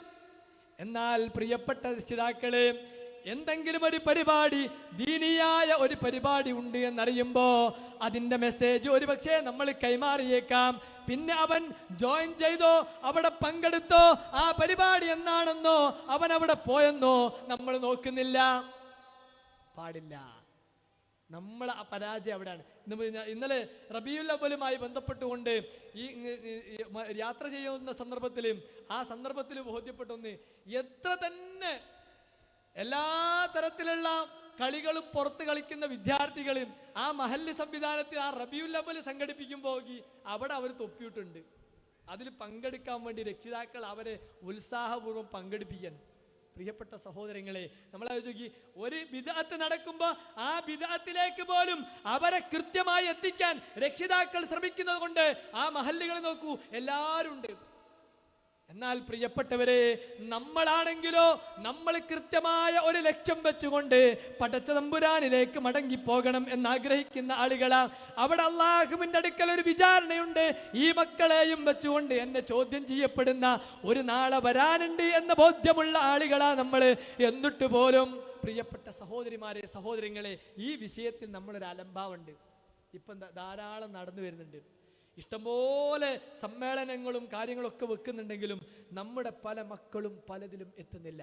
ഇന്ന് നിങ്ങൾ തീരുമാനിക്കണം, ഈ സമ്മേളനത്തിൽ കഴിയുമ്പോഴേക്കും നിങ്ങളുടെ മഹല്ലടിസ്ഥാനത്തിൽ ഞങ്ങളുടെ നാട്ടിലുള്ള ഒരു കുട്ടിയുണ്ടെങ്കിൽ അവനെ MSM അംഗമാക്കുകയും ആ MSM ഈ നാട്ടിൽ ചില പ്രവർത്തനങ്ങൾ നടത്താനുള്ള എല്ലാ സൗകര്യങ്ങളും ഞങ്ങളെല്ലാവരും കൂടി ചേർന്ന് ഒരുക്കി കൊടുക്കുമെന്ന് നിങ്ങൾ തീരുമാനിക്കണം. അവർ ചെയ്യട്ടെ, ഓല് നേതാക്കന്മാരുണ്ടാകട്ടെ, ഓരായി വരട്ടെ എന്നൊന്നും നമ്മൾ വിചാരിക്കേണ്ട. അവരെ ചേർത്ത് പിടിച്ചുകൊണ്ട് അവർക്ക് വേണ്ട എല്ലാ സൗകര്യങ്ങളും ചെയ്തുകൊണ്ട് നമ്മുടെ വീട്ടിലെ കുടുംബങ്ങളിലെ ഓരോരുത്തരെയും, ആൺകുട്ടിയെയും പെൺകുട്ടിയെയും സംഘടിപ്പിച്ചുകൊണ്ട് നിരന്തരമായ പ്രവർത്തനങ്ങൾ നമ്മൾ നടത്തിയാലേ ഇനിയുള്ള കാലഘട്ടങ്ങളിൽ നമ്മുടെ മക്കളെ ഈ പരിസരത്ത് കിട്ടും. അപ്പൊ ഞാൻ പറഞ്ഞത്, ഈ നൽകിയ അനുഗ്രഹങ്ങളെ കൊണ്ട് സ്വർഗം നിങ്ങൾ ആഗ്രഹിച്ചോളൂ എന്നാണ് പ്രിയപ്പെട്ട സഹോദരങ്ങളെ, സഹോദരിമാരെ, ഞാൻ പറഞ്ഞതിന്റെ ചുരുക്കം. ഈ മക്കള് നമുക്ക് സ്വർഗത്തിന് വേണ്ടി കിട്ടാനുള്ള ഒന്നാ. ഇതെന്നെ നാളെ നരകത്തിനും കിട്ടും. ഇതേ സംഗതി ഞാൻ പറഞ്ഞതുപോലെ ഒരു പ്ലാൻ ചെയ്ത് അവർക്ക് പിന്നാലെ കൃത്യമായി കൂടിയില്ല എങ്കിൽ ഇത് തന്നെ മതി, ഇത് തന്നെ മതി നാളെ പരലോകത്ത് നമുക്ക് കഷ്ടപ്പെടാനും നഷ്ടപ്പെടാനും. നോക്കി, നാളെ പരലോകത്തെത്തുമ്പോ നമ്മുടെ നേർക്ക് ചൂണ്ടിയിട്ട്, നമ്മുടെ മകൻ നമ്മുടെ നേർക്ക് ചൂണ്ടിയിട്ട് പറയാണ്, ഈ ഇപ്പല്ലേ, ഈ ഇപ്പൊ പല സ്ഥലത്തും പോയി പ്രസംഗിച്ചിട്ടുണ്ട്, പക്ഷെ ആ സംഗതി ഒന്ന് എന്നോടൊന്ന് പറഞ്ഞു തന്ന് അത്തരമൊരു പരിപാടിയിലേക്ക് എന്റെ കൈ പിടിച്ചൊന്ന് കൊണ്ടുപോയി അങ്ങനെ ഒരു കാര്യം എന്നെ കേൾപ്പിച്ചിരുന്നുവെങ്കിൽ ഞാൻ ഈ ഒരു ഗതികേട് എനിക്ക് വരില്ലായിരുന്നു. കൊടുക്കറപ്പേ ഈ ഉപ്പാക്ക് ഇരട്ടി ശിക്ഷ എന്ന് എങ്ങാനും നമ്മുടെ മുഖത്ത് നോക്കി ആ മകനോ മകളോ പറഞ്ഞാൽ, നോക്കി 10 മാസം 9 മാസം ഗർഭം ചുമന്ന് എത്ര പ്രയാസമാണ് നമ്മുടെ സ്ത്രീകൾ സഹിക്കുന്നത്. ആ സന്ദർഭത്തിൽ എത്ര കഷ്ടപ്പാടാണ്. പുറത്തു വെയിലും തണുപ്പും കൊണ്ട് പ്രയാസപ്പെടുന്ന മാതാപിതാക്കൾ. ഈ കഷ്ടപ്പാടൊക്കെ നമ്മൾ അറിയണപ്പോഴാണ്, നമ്മളിപ്പോൾ കുറച്ച് വലുതായപ്പാ. ഇപ്പോൾ എനിക്ക് എൻ്റെ ഉമ്മായുടെയും ഉപ്പായുടെയും കഷ്ടപ്പാട് ഞാൻ മനസ്സിലാക്കുന്നത് ഞാനൊരു കല്യാണം കഴിച്ചപ്പോഴാണ്. എനിക്കൊരു കുട്ടി ഉണ്ടാകുമ്പോഴാണ് അതിൻ്റെ കഷ്ടപ്പാട് അറിയുന്നത്. പ്രിയപ്പെട്ട സഹോദരിമാരെ, സഹോദരങ്ങളെ, ഇത്രയേറെ കഷ്ടപ്പെട്ട് വലുതാക്കി കൊണ്ടുവന്നിട്ട് നാളെ പടച്ച തമ്പുരാന്റെ മുമ്പിൽ നിൽക്കുമ്പോ സ്വർഗത്തിലേക്ക് കടക്കാൻ, ആ സുന്ദരമായ സ്വർഗീയമായ സുഖം ആസ്വദിക്കാൻ തടസ്സം മക്കളായി നിൽക്കുക എത്ര വലിയ കഷ്ടപ്പാടായിരിക്കും. അതുകൊണ്ട് പ്രിയപ്പെട്ട സഹോദരിമാരെ, സഹോദരങ്ങളെ, ആഗ്രഹിച്ചോളി. അല്ല നിങ്ങൾക്ക് നൽകിയ ഇതില്ലേ ഓരോന്നുകൊണ്ടും ആഖിറത്ത്. അതുകൊണ്ട് ആ ആഖിറത്ത് ആഗ്രഹിക്കാനുള്ള ഒരു നശ്വരവും നൈമിഷികവുമായ ഈ ദുനിയാവിലാണ് നമ്മളുള്ളത്. ഈ ദുനിയാവിൻ്റെ നശ്വരത നോക്കി എത്ര നശ്വരമായ ചെറിയ ജീവിതമാണ് വിശുദ്ധ ഖുർആനിന്റെയും പ്രവാചകൻ സല്ലല്ലാഹു അലൈഹി വസല്ലമയുടെയും വീക്ഷണത്തിൽ ഈ ലോകമുള്ളത്. നമ്മൾ പലപ്പോഴും ഈ ലോകത്തെ വലുതായി കണ്ടിട്ട്, ഈ ലോകം വലുതായി കണ്ടിട്ട് പലപ്പോഴും ഈ ലോകത്തിന് വേണ്ടി ജീവിക്കുന്ന അവസ്ഥയിലേക്ക് മാറാറുണ്ട്. പ്രവാചകൻ സല്ലല്ലാഹു അലൈഹി വസല്ലമയും അള്ളാഹുവും ഈ ലോകത്തിന് കൊടുത്ത വില എത്ര? വളരെ തുച്ഛം വില മാത്രമേ ഉള്ളൂ. നമ്മുടെ മക്കളെ നമ്മൾ പഠിപ്പിച്ചു കൊടുക്കണം. ഈ ലോകത്തിന്റെ വില എന്ന് പറയുമ്പോൾ ഇതല്ല ഏറ്റവും വിലപിടിപ്പുള്ള ലോകം. വിലപിടിപ്പുള്ള ലോകം ഇതല്ല, മറിച്ച് മക്കള് വിലപിടിപ്പുള്ള ലോകം എന്ന് പറയുന്നത് നശ്വരമായതല്ല, അനശ്വരമായ ജീവിതമാണ്. പറഞ്ഞു കൊടുക്കണം. നോക്കൂ, അല്ലാഹു സുബ്ഹാനഹു വ തആല പറഞ്ഞത്, ഈ ലോകത്തെ പറ്റി പറഞ്ഞത് മസലു ഹയാത്തി ദുനിയ കമാഇൻ അൻസൽനാഉ മിനസ് സമാഇ മാഅ. ആകാശത്ത് നിന്ന് വെള്ളം വീഴുന്ന സന്ദർഭത്തിൽ അങ്ങനെ ആ വെള്ളം മുഖേന ചെടികള് തഴുത്ത് അത് വലുതായി വന്ന് നല്ല ഉഷാറായി വരും. എന്നിട്ടോ കുറച്ച് കഴിയുമ്പോൾ അത് വാടിപ്പോകും. ഇതേപോലെ അത്രേ ഉള്ളൂ. ആ ഒരു മഴ പെയ്തുണ്ടാകുന്ന വൃക്ഷങ്ങൾ, ആ സസ്യങ്ങൾ അത് വളർന്ന് വലുതായി അവസാനം അത് വാടിപ്പോകുന്നത് പോലെ നിങ്ങളുടെ ജീവിതവും ദുനിയാവിലെ ജീവിതവും ഇത്ര മാത്രമേ ഉള്ളൂ എന്ന് അല്ലാഹു സുബ്ഹാനഹു വ തആല ഒരു ഉദാഹരണത്തിലൂടെ നമ്മളെ ബോധ്യപ്പെടുത്തിയ നമുക്കറിയുന്നതാണ്. നമുക്കല്ലാതെ ഈ പ്രദേശത്ത് എത്ര ആളുകളുണ്ടായിനി, നമ്മുടെ വീട്ടിൽ എത്ര ആളുകളുണ്ടായിനി, എത്ര ആളുകൾ മരിച്ചുപോയി, നമ്മുടെ വീട്ടിൽ തന്നെ എത്ര ആളുകൾ, നമുക്ക് വേണ്ടപ്പെട്ട എത്ര ആളുകൾ മരണപ്പെട്ടു പോയി അല്ലേ? അവരിങ്ങനെ വലുതായി വന്ന് ഒന്ന് കാണാൻ കൊതിച്ചു നിൽക്കുന്ന സന്ദർഭത്തിൽ മരിച്ചുപോയ എത്ര ആളുകളുണ്ട്? അതെ, ഈ ലോകം അത്രേ ഉള്ളൂ, വളരെ നിസ്സാരമാണ്. ദുനിയാവ് എന്ന് പറയുന്നത്, അതിലെ വിഭവങ്ങൾ എന്ന് പറയുന്നത് ഖലീൽ, കുറച്ച് മാത്രമാണ്. എന്നാൽ ആഖിറത്ത് എന്ന് പറയുന്നത് അതാണ് ഖൈറ്, അതാണ് അബ്ഖ, അതാണ് എന്നെന്നും ബാക്കിയായി നിൽക്കുന്നത്. സൂക്ഷ്മത പാലിക്കുന്ന ആളുകൾക്ക് അല്ലാഹു സുബ്ഹാനഹു വ തആല വളരെ കൃത്യമായി പറഞ്ഞു. പ്രിയപ്പെട്ട സഹോദരിമാരെ, സഹോദരങ്ങളെ, പലപ്പോഴും നമ്മളുടെ മനസ്സിലേക്ക് ഓടി വരിക ഈ ദുനിയാവിലെ കുറഞ്ഞ സമയത്തുള്ള ആ നൈമിഷികമായ കാര്യങ്ങളാണ്. അതാണ് വലുത് എന്ന് വിചാരിച്ച് അത് നഷ്ടപ്പെടുമ്പോൾ ടെൻഷൻ അടിച്ച് അതിൻ്റെ പേരിൽ ജീവിതം തന്നെ വേണ്ട എന്ന് പറഞ്ഞ് അവസാനിപ്പിക്കുന്ന എത്രയോ ആളുകൾ. പ്രിയപ്പെട്ടവരെ, അല്ലാഹു പറയാണ്, ഖുൽ മതാഉദ് ദുനിയാ ഖലീൽ. ദുനിയാവിലെ വിഭവങ്ങൾ എന്ന് പറഞ്ഞാൽ അത് വളരെ തുച്ഛമാണ്. എന്നാൽ അള്ളാഹുവിന്റെ അടുക്കലുള്ളതോ അതാണ് ഖൈറ്. അതുകൊണ്ടാ സഹാബത്ത് അത് മനസ്സിലാക്കി. പടച്ചതമ്പുരാന്റെ അടുത്തുള്ളത് ഖൈറാണെങ്കിൽ, അതാണ് അബ്ഖയെങ്കിൽ, അതാണ് എന്നൊന്നും നിലനിൽക്കുന്നതെങ്കിൽ, എനിക്ക് ദുനിയാവിൽ നഷ്ടപ്പെട്ടാലും ആഖിറത്ത് കിട്ടുമല്ലോ എന്ന് വിചാരിച്ച് ജീവിതത്തെ ക്രമപ്പെടുത്തിയ സഹാബത്തിന്റെ കഥ നമ്മൾ ഒരുപാട് തവണ കേട്ട ആളുകളാണ്, വിശദീകരിക്കേണ്ടതില്ല. അബൂദഹ്ദാ റളിയല്ലാഹു അൻഹു പ്രവാചകൻ സല്ലല്ലാഹു അലൈഹി വസല്ലമയുടെ ഒരു സദസ്സിൽ നിന്ന് നടത്തിയ ഒരു സംഭവം നമ്മളൊക്കെ നിരവധി തവണ കേട്ടവരാം. വിശദീകരിക്കാതെ അതിൻ്റെ ചുരുക്കം മാത്രം പറയാം. ഒരു സഹോദരൻ തൻ്റെ മതില് കെട്ടുമ്പോൾ അയൽപക്കത്തുള്ള സഹോദരന്റെ ജൂതന്റെ മതില് പറമ്പ് ഈ സഹാബിയുടെ പറമ്പിനോട് അടുപ്പിച്ച, പക്ഷെ ആ രണ്ടിൻ്റെയും ഇടയില ഈത്തപ്പന. ആ സഹാബി പറഞ്ഞു, നിങ്ങൾ ആ ഈത്തപ്പന എനിക്ക് തരിക, എൻ്റെ ഈ മതിലൊന്ന് പൂർത്തീകരിക്കാനാ. പക്ഷേ ആ ഈത്തപ്പന കൊടുക്കാൻ അയാൾ തയ്യാറായില്ല. പ്രവാചകൻ സല്ലല്ലാഹു അലൈഹി വസല്ലമയുടെ അടുത്തേക്ക് ഈ പ്രശ്നത്തിൽ പ്രവാചകൻ സല്ലല്ലാഹു അലൈഹി വസല്ലമ അദ്ദേഹത്തോട് പറഞ്ഞു, നിങ്ങൾ ആ ഈത്തപ്പന ഒന്ന് വിട്ടുകൊടുക്കി. അദ്ദേഹം പ്രവാചകൻ പറഞ്ഞ് കേൾക്കാൻ അദ്ദേഹം തയ്യാറായില്ല. ആ സന്ദർഭത്തിലാണ് പ്രവാചകൻ സല്ലല്ലാഹു അലൈഹി വസല്ലമ പറഞ്ഞു, ബിഅനി നഖലതക മുഖാബിലു ബുസ്താനി വഖസ്രി വബിഇരി വഖായിതി. ഈ അബൂദഹ്ദാ റളിയല്ലാഹു അൻഹു ആ സദസ്സിലുണ്ട്. ആ സന്ദർഭത്തിലാണ് ഇങ്ങനെ ഒരു സംസാരം ഉണ്ടാകുന്നത്. ഈ ഒരു ഈത്തപ്പന വാങ്ങിയാൽ വലക ഫിൽ ജന്ന, അവർക്ക് ഇനിസ്തറൈത തിൽക നഖല വതറക്തഹാ ലിശ്ശബാബി ഇലാ നഖലിഹി ഫിൽ ജന്നതി യാ റസൂലല്ലാഹ്. ആ സന്ദർഭത്തിലാണ് അബൂദഹ്ദാ ചോദിക്കുന്നത്, ഈ ഒരു ഈത്തപ്പന വാങ്ങിയാൽ സ്വർഗത്തിൽ എനിക്ക് ഒരു വലിയ പൂന്തോട്ടം, ഒരു വലിയ ഈത്തപ്പനയുടെ ഒരു തോട്ടം തന്നെ ലഭിക്കുമെങ്കിൽ, അല്ലെങ്കിൽ ഒരു ഈത്തപ്പന കിട്ടുമെങ്കിൽ പ്രവാചകരെ, എന്നാൽ ഞാനിത് വാങ്ങാൻ തയ്യാറാണ്. നോക്കൂ, അബൂദഹ്ദാ റളിയല്ലാഹു അൻഹു ഈ വിവരം കേട്ട ഉടനെ അങ്ങനെ പ്രവാചകരെ, ഈ ഒരു ഈത്തപ്പന വാങ്ങിയാൽ എനിക്ക് സ്വർഗത്തിൽ ഒരു ഈത്തപ്പന കിട്ടുമോ എന്ന് പ്രവാചകനോട് ചോദിച്ചപ്പോ പ്രവാചകൻ പറഞ്ഞു, നാം, കിട്ടുമെന്ന് പറഞ്ഞപ്പോ അബൂദഹദാദ് പറഞ്ഞത്, എന്നാൽ എൻ്റെ ഈ ഈത്തപ്പന എൻ്റെ ഇവിടുത്തെ ഒരു ഈത്തപ്പനല്ല. ആ ആളോട് പറഞ്ഞു, നിങ്ങൾ ആ ഈത്തപ്പന കൊടുക്കി. നിങ്ങൾക്ക് അബൂദഹദാഇന്റെ തോട്ടം എന്ന് പറയുന്നത് പ്രസിദ്ധമാണല്ലോ, നിങ്ങൾക്കും അറിയാലോ. ഞാൻ നിങ്ങൾക്ക് എന്ത് ചെയ്യാം? എന്റെ പൂന്തോട്ടവും എന്റെ കൊട്ടാരവും എന്റെ കിണറും വഹൈതി എന്റെ എല്ലാ മതിലുകളും ഉള്ള ആ ഒരു തോട്ടം ഞാൻ നിങ്ങൾക്ക് നൽകാം. എന്തിന്? നിങ്ങൾ ആ ഒരു ഈത്തപ്പനായ കുടുങ്ങി, ഞാൻ എന്റെ തോട്ടം മുഴുവൻ തരാം. എന്തിനാണ് അബൂദഹദാ ഇത് പകരം കൊടുത്തത്? വലക ഫിൽ ജന്ന, സ്വർഗത്തിൽ നിനക്കത് കിട്ടും എന്ന് പറഞ്ഞപ്പോ, പ്രിയപ്പെട്ട സഹോദരങ്ങളെ സഹോദരിമാരെ, ഇങ്ങനെ ജീവിതത്തിൽ അനശ്വരമായ സ്വർഗത്തിൽ എന്തെങ്കിലും ഇതുവഴി കിട്ടുമെങ്കിൽ ഈ നശ്വരമായ ജീവിതത്തിൽ അള്ളാഹു നൽകിയത് അള്ളാഹുവിന്റെ മാർഗത്തിൽ നൽകാൻ ഞങ്ങൾ സന്നദ്ധമാണ് എന്ന് പ്രഖ്യാപിച്ചിരുന്ന സഹാബികളെ നമുക്ക് കാണാൻ കഴിയും. അതുകൊണ്ട് പ്രിയപ്പെട്ട സഹോദരിമാരെ സഹോദരങ്ങളെ, നമ്മൾ ജീവിതത്തെ ഒന്നുകൂടി ക്രമപ്പെടുത്തുക. ഇപ്പോഴുള്ള ജീവിതം നമ്മളിങ്ങനെ വിചാരിക്കും, ഞാനൊക്കെ രണ്ടത്താണി പ്രദേശത്ത് നിന്ന് ഞാനൊക്കെ സ്വർഗത്ത്, ഞാനല്ലാതെ പിന്നെ ആരാ സ്വർഗത്ത് പോവാം? കാരണം ഇവിടെ ഇസ്ലാഹി പ്രവർത്തനങ്ങളുമായി ബന്ധപ്പെട്ട് മറ്റുള്ള ഒരുപാട് കാര്യങ്ങളുമായി ബന്ധപ്പെട്ട് ജീവിക്കുന്ന ആൾ ഞാനാണ്.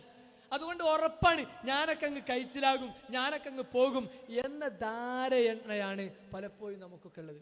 പ്രിയപ്പെട്ട സഹോദരിമാരെ സഹോദരങ്ങൾ, സത്യത്തിൽ നിങ്ങൾ സ്വന്തത്തോടൊന്ന് ചോദിച്ചു നോക്കി, നമ്മുടെ മനസ്സിലേക്ക് വരുന്നത് എന്താ? ആ ജൂതന്മാർക്ക് തിൽക്ക അമാനിയും എന്ന് ഖുർആൻ പറഞ്ഞില്ലേ, അവരുടെ വ്യാമോഹമാണ് ഏത്? ഞങ്ങളെങ്ങാനും ഇനി നരകത്തിൽ പോകുകയാണെങ്കിൽ തന്നെ കുറഞ്ഞ ദിവസം, അയ്യാമ മഅദൂദ, കുറച്ച് ദിവസം മാത്രമേ ഉള്ളൂ. ഞങ്ങളെങ്ങാനും നരകത്തിലേക്ക് പോകുകയാണെങ്കിൽ തന്നെ കുറച്ച് ദിവസം മാത്രമേ ഉള്ളൂ എന്ന് അവർ വ്യാമോഹിച്ചതുപോലെ നമ്മുടെയും ഒരു വ്യാമോഹമുണ്ട്, നമ്മളൊക്കെ സ്വർഗത്ത് പോകും എന്നുള്ളൊരു വ്യാമോഹമാണ്. പ്രിയപ്പെട്ടവരെ, അതിനു വേണ്ടി വർക്ക് ചെയ്യുകയും വിശ്വാസം ആ നിലക്ക് നമ്മൾ ഉഷാറാക്കിയെടുക്കുകയും ആ നിലക്കുള്ള പ്രവർത്തനങ്ങൾ നമ്മുടെ ജീവിതത്തിൽ ഉണ്ടായാലേ നമ്മളെ സ്വർഗത്തിലേക്ക് കടത്തിവിടൂ. നിങ്ങളിൽ നിന്ന് ആരാണ് യഥാർത്ഥ മുജാഹിദെന്ന് പടച്ച തമ്പുരാൻ അറിയണം. ആ ജീവിതത്തെ ലക്ഷ്യം വെച്ച്, പരലോക ജീവിതത്തെ ലക്ഷ്യം വെച്ചുകൊണ്ട് പ്രവർത്തിച്ച ആള് ആര് എന്ന് വളരെ കൃത്യമായി പടച്ച തമ്പുരാന് ബോധ്യപ്പെട്ടാൽ മാത്രമേ സ്വർഗത്തിലേക്ക് കടക്കൂ. അപ്പൊ നമ്മള് പെട്ടെന്ന് അങ്ങ് കഴിച്ചിലാകും എന്ന് വിചാരിക്കണ്ട. നമ്മൾ എന്തെങ്കിലുമൊക്കെ ചെയ്താൽ അങ്ങ് കഴിച്ചിലാകും എന്ന് വിചാരിക്കണ്ട. നമ്മൾ ചെയ്യുന്ന പ്രവർത്തനങ്ങൾ ഒന്നൊന്ന് നമ്മളൊന്ന് പോസ്റ്റ്മോർട്ടം ചെയ്യാം. രാത്രി കിടന്നുറങ്ങുമ്പോൾ ഇന്ന് രാവിലെ മുതൽ വൈകുന്നേരം ഈ സമയം വരെ ഞാൻ ചെയ്ത ഇബാദത്തുകളെ സംബന്ധിച്ച് മാത്രം ഒന്നെടുത്താൽ മതി. നിങ്ങൾ ചെയ്ത ഇബാദത്തുകളിൽ നമസ്കാരമാകുന്ന ഇബാദത്ത് എത്രമാത്രം ഖുശൂഅോടുകൂടി ഞാൻ നിർവഹിച്ചിട്ടുണ്ട്. അല്ലാഹു അക്ബർ എന്ന് പറഞ്ഞ് അസ്സലാമു അലൈക്കും വറഹ്മത്തുള്ളാഹ് എന്ന് പറയുന്നതിനിടയിൽ അല്ലാഹുവിനെ അല്ലാതെ മറ്റൊരു ചിന്ത എൻ്റെ മനസ്സിലേക്ക് കടന്നു വന്നിട്ടില്ല എന്ന് പറയാൻ എത്ര ആളുകൾക്ക് പറ്റും? എന്നിട്ടും നമ്മൾ വിചാരിക്കുകയാണ് നമ്മളെ കഴിച്ചിലാവുന്നു. നമ്മുടെ നമസ്കാരം പോലും ഒരു വേള പടച്ച തമ്പുരാനെങ്ങാനും ആ നമസ്കാരത്തിൻ്റെ ആഴങ്ങളിലേക്ക് ഇറങ്ങി ഒരു പരിശോധന നടത്തിയാൽ, സഹോദരിമാരെ സഹോദരങ്ങളെ, ഒരൊറ്റ നമസ്കാരം പോലും, സ്വീകാര്യയോഗ്യമായ നമസ്കാരം പോലും നമുക്കുണ്ടാവില്ല. എന്നിട്ടും നമ്മൾ വിചാരിക്കുകയാണ് നമ്മൾ സ്വർഗത്ത് പോകുന്നു. അതുകൊണ്ട് പ്രിയപ്പെട്ട സഹോദരിമാരെ സഹോദരങ്ങളെ, ഞാൻ അവസാനിപ്പിക്കുകയാണ്. നമ്മൾ കൃത്യമായി പ്ലാൻ ചെയ്യണം. പടച്ച തമ്പുരാന്റെ അടുക്കലുള്ള ബാക്കിയായ അനശ്വരമായി കിട്ടുന്ന ആ പരലോകത്തെ നിങ്ങളുടെ അടുത്തുള്ളത് തീർന്നു പോകും, അള്ളാഹുവിന്റെ അടുക്കലുള്ളത് അവശേഷിക്കുന്നതാണെന്ന് വിശുദ്ധ ഖുർആൻ പറഞ്ഞ ആ ബാക്കിയാകുന്ന സ്വർഗത്തിലേക്ക് വേണ്ടി ഇവിടെ നമ്മൾ പ്രവർത്തിക്കുന്ന ഈ നശ്വരമായ ജീവിതം, അതിൽ കൃത്യമായ പ്ലാനിംഗ് ഇല്ല എങ്കിൽ നമുക്ക് പരാജയത്തിന്റെ, ഇവിടെയും പരാജയം അവിടെയും പരാജയം. ഇവിടെ എന്താ പരാജയം? ഇവിടെ പലരും ആസ്വദിച്ച് ജീവിക്കുക. ഓരോ കുട്ടികളും, പെൺകുട്ടികളൊക്കെ പറയാണ്, പല കുട്ടികളും അവരുടെ വസ്ത്രമൊക്കെ, എല്ലാ വസ്ത്രവും തുറന്നിട്ട് സുന്ദരമായി പാറി പറക്കുകയാണ്. ഞങ്ങളിങ്ങനെ കൂട്ടിപ്പിടിച്ച് മഫ്തട്ട് എല്ലാം മൂടി ഇങ്ങനെ പൊതിച്ച് നടക്കുകയാണ്. എന്തൊരു കഷ്ടാണ് എന്ന് പറഞ്ഞ് കുട്ടികൾ നമ്മളോട് ചോദിക്കുകയാണ്. ആ സന്ദർഭത്തിൽ പറഞ്ഞു കൊടുക്കണം, മോളെ ഇത് കുറച്ചേ ഉള്ളൂ, ഇത് കുറച്ച് മാത്രമേ ഉള്ളൂ. നീ ഈ പാലിക്കുന്ന ജീവിതമല്ലേ, തിൽക ഹുദൂദുല്ലാഹ്, ഇതൊക്കെ അള്ളാഹുവിന്റെ പരിധികളാ. നീ അത് പാലിച്ച് നടന്നാൽ നിനക്ക് സുന്ദരമായ ഒരു ലോകം വരാനുണ്ട്. ഇവിടെ കുറച്ചല്ലേ ഉള്ളൂ, അവിടെ അനശ്വരം. ആ ബോധ്യപ്പെടുത്താൻ, അങ്ങനെ ഒരു ചിന്തയിലേക്ക് കൊണ്ടുവരാൻ അവരെ നമ്മൾ പ്രാപ്തമാക്കണം. നമ്മൾ പ്ലാൻ ചെയ്യുന്ന വേണം, അങ്ങനെ പറഞ്ഞു കൊടുക്കന്നെ വേണം. എന്നിട്ട് ആ രൂപത്തിൽ നമ്മൾ ആയി കഴിയുമ്പോഴേ നമ്മുടെ ജീവിതത്തിൽ വിജയിക്കൂ. ഇവിടെയും വിജയിക്കൂ, അവിടെയും. അല്ലെങ്കിൽ നേരത്തെ പറഞ്ഞ പോലെ പരാജയം, നമ്മളെല്ലാം കെട്ടിപ്പൂട്ടി ഇവിടെ നിന്ന് അവിടെ എത്തുമ്പോൾ അവിടെയും പരാജയപ്പെടുത്താവിട്ടാലോ. ഖസിറ ദുനിയ വല്ലാഖിറ എന്ന് പറഞ്ഞില്ലേ, ദുനിയാവും ആഖിറത്തും നഷ്ടപ്പെട്ട ആളുകൾ. പ്രിയപ്പെട്ട സഹോദരിമാരെ, സഹോദരങ്ങളെ, അതാവാൻ പാടില്ല, അതാവാൻ പാടില്ല. ഇവിടെയും നഷ്ടപ്പെടുക, നാളെ അള്ളാഹുവിന്റെ അടുത്ത് നഷ്ടപ്പെടുക. ഇവിടെ അങ്ങനെയൊക്കെ ജീവിച്ച് ഒരുപാട് ആസ്വാദനങ്ങളെ വേണ്ടെന്ന് വെച്ചു.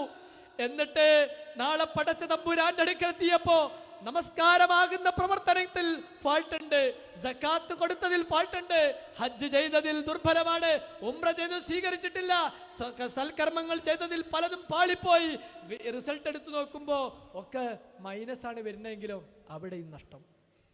അതുകൊണ്ട് പ്രിയപ്പെട്ട സഹോദരിമാരെ, സഹോദരങ്ങളെ, നഷ്ടപ്പെടാൻ പാടില്ല. അതിന് നല്ല നല്ല ഒരു പ്ലാനിങ് വേണം. ചെയ്താൽ പോരാ, ആ ചെയ്യുന്നത് അള്ളാഹുവേ നിന്റെ തൃപ്തി ആഗ്രഹിച്ചുകൊണ്ടാണ്, നിന്റെ പ്രതിഫലം ആഗ്രഹിച്ചുകൊണ്ടാ ഞാൻ ഈ ചെയ്യുന്നത് എന്ന ബോധ്യം വേണം. വേണ്ടെന്ന് വെക്കുന്നതും അള്ളാഹുവിനെ കുറിച്ചുള്ള ബോധ്യത്തിന്റെ അടിസ്ഥാനത്തിലാകണം. റബ്ബേ, ഞാൻ ഇവിടെ മറക്കുന്നത്, ഇത് കാണാതെ ഔറത്ത് കാണിക്കാതെ നടക്കുന്നത്, റബ്ബേ നിന്റെ ഒരു കൽപ്പന ഒന്നുള്ളത് കൊണ്ട് മാത്രമാണ്. റബ്ബേ, എനിക്ക് ഇവിടെ തുറന്നിട്ട് നടന്നാൽ ഒരുപാട് ആളുകൾ സ്വീകരിക്കാനുണ്ട്, പിന്നാലെ പോരാനുണ്ട്. പക്ഷേ ഞാൻ മറച്ചു വെക്കുന്നത് ബിമാ സബർതും ഓർഫത്തുൻ, ആ ഒരു റൂം ആഗ്രഹിച്ചുകൊണ്ടാ, സ്വർഗത്തിലെ ആ മുറി ആഗ്രഹിച്ചുകൊണ്ടാ ഇവിടെ ഞാൻ ക്ഷമയോടുകൂടി കഴിയുന്നത് എന്ന് പറയാൻ നമുക്ക് കഴിയണം. അങ്ങനെ ബോധപൂർവമായിട്ടുള്ള ഇടപെടലുകൾ നമ്മുടെ ഈ ദുനിയാവിക ജീവിതത്തിൽ നമ്മൾ നേടിയെടുക്കുമ്പോൾ മാത്രമേ പ്രിയപ്പെട്ട സഹോദരങ്ങളെ നമുക്ക് ജീവിതത്തിൽ ഇവിടെയും അവിടെയും വിജയിക്കാൻ കഴിയും. ഇല്ലാതെ മരിച്ചുപോയ ആളുകൾ അവരുടെ വിലാപങ്ങളെ സംബന്ധിച്ച് എമ്പാടും നമ്മൾ കേട്ടതാണ്. ഇപ്പോൾ ഈ അടുത്ത് ആപ്പിളിന്റെ CEO പറഞ്ഞത്, അദ്ദേഹം മരിക്കാൻ നേരത്ത് പറഞ്ഞത് നമ്മളൊക്കെ ഫേസ്ബുക്കിലൂടെ വായിച്ചു.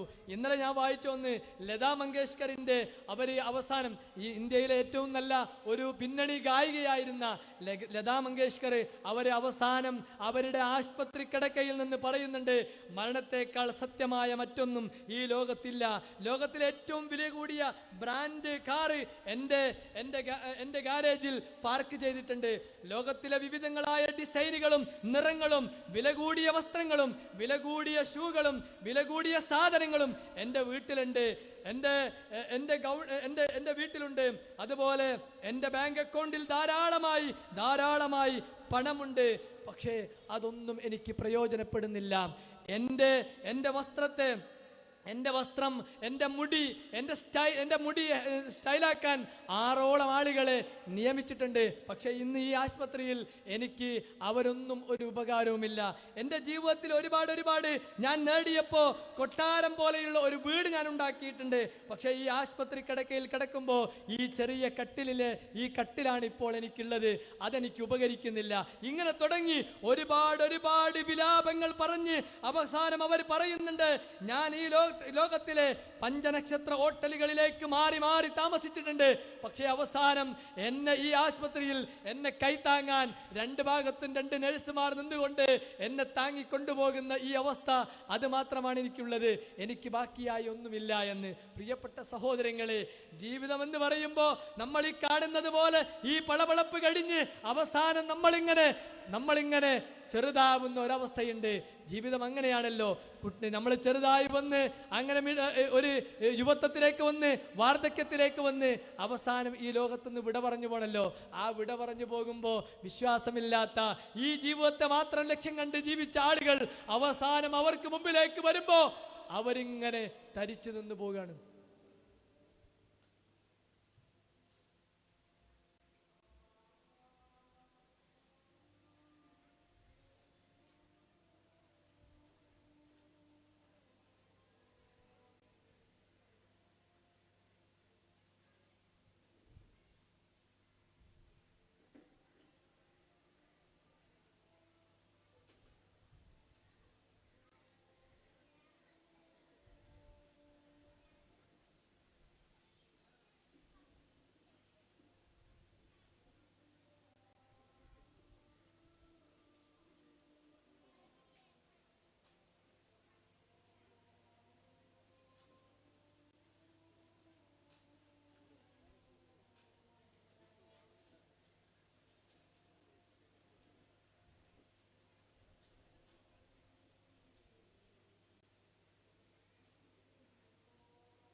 സഹോദരങ്ങളെ, ഞാൻ അവസാനിപ്പിക്കുകയാണ്. ഇപ്പോൾ ഈ ബാങ്ക് കൊടുക്കുമ്പോൾ ആ ബാങ്കിനോടൊപ്പം ജവാബ് പറഞ്ഞ എത്ര ആളുണ്ടാവും?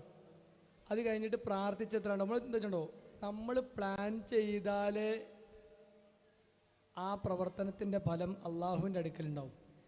അപ്പോൾ നമ്മൾ തന്നെ ജീവിതത്തിൽ ഓരോന്നും അങ്ങനെ ശ്രദ്ധിച്ചു പോയി. ഞാൻ അവസാനിപ്പിക്കണം. ഞാൻ പറഞ്ഞത് ഇങ്ങനെയൊക്കെയുള്ള ലതാ മങ്കേഷ്കർ പറഞ്ഞത്, അവർക്ക് ഈ ജീവിതത്തിൽ അതൊക്കെ ഉണ്ടായിട്ടും മരണത്തെ തടുത്തു നിർത്താൻ അവർക്ക് കഴിഞ്ഞിട്ടില്ല എന്നാണ്. പ്രിയപ്പെട്ട സഹോദരങ്ങളെ, സഹോദരിമാരെ, മരണം എന്നതൊരു യാഥാർത്ഥ്യമാണ്. കുല്ലിന്നൽ മൗതല്ലദീന തഫിറൂന മിൻഹു ഫഇന്നഹു മുലാഖീകും. നമ്മൾ ആ മരണത്തിൽ നിന്നാണ് ഓടി രക്ഷപ്പെട്ടുകൊണ്ടിരിക്കുന്നത്. ഓരോ ദിവസവും നമ്മളിങ്ങനെ ഓടുകയാണ്, ഓരോ ദിവസവും ഓടുകയാണ്. എപ്പോഴാണ്, എവിടെ വെച്ചാണ്, എങ്ങനെയാണ് എന്നറിയില്ല. ഇപ്പം ഞാൻ പ്രസംഗം കഴിഞ്ഞ് എൻ്റെ വീട്ടിലെത്തുമെന്ന് അറിയില്ല. അതിന് എത്രയോ യാത്ര ചെയ്യാനുണ്ട്. ഏത് വാഹനത്തിനടിയിലാണ്, എവിടെ വെച്ചാണ് നമ്മുടെ മരണം എന്നറിയില്ല. നമ്മൾ അവിടുന്ന് ഓടുകയാണ്. പക്ഷേ അലി റളിയല്ലാഹു പറഞ്ഞ പോലെ അതിങ്ങനെ നമ്മുടെ അടുത്തേക്ക് വരികയാണ്. നമ്മൾ അതിൻ്റെ മുന്നിലേക്ക് ഇങ്ങനെ ഓടിച്ചെല്ലാണ്. മരണം നമ്മുടെ നേരെ ഇങ്ങനെ വരികയാണ്. ആഖിറത്ത് ഇങ്ങോട്ട് കടന്നു വരികയാണ്.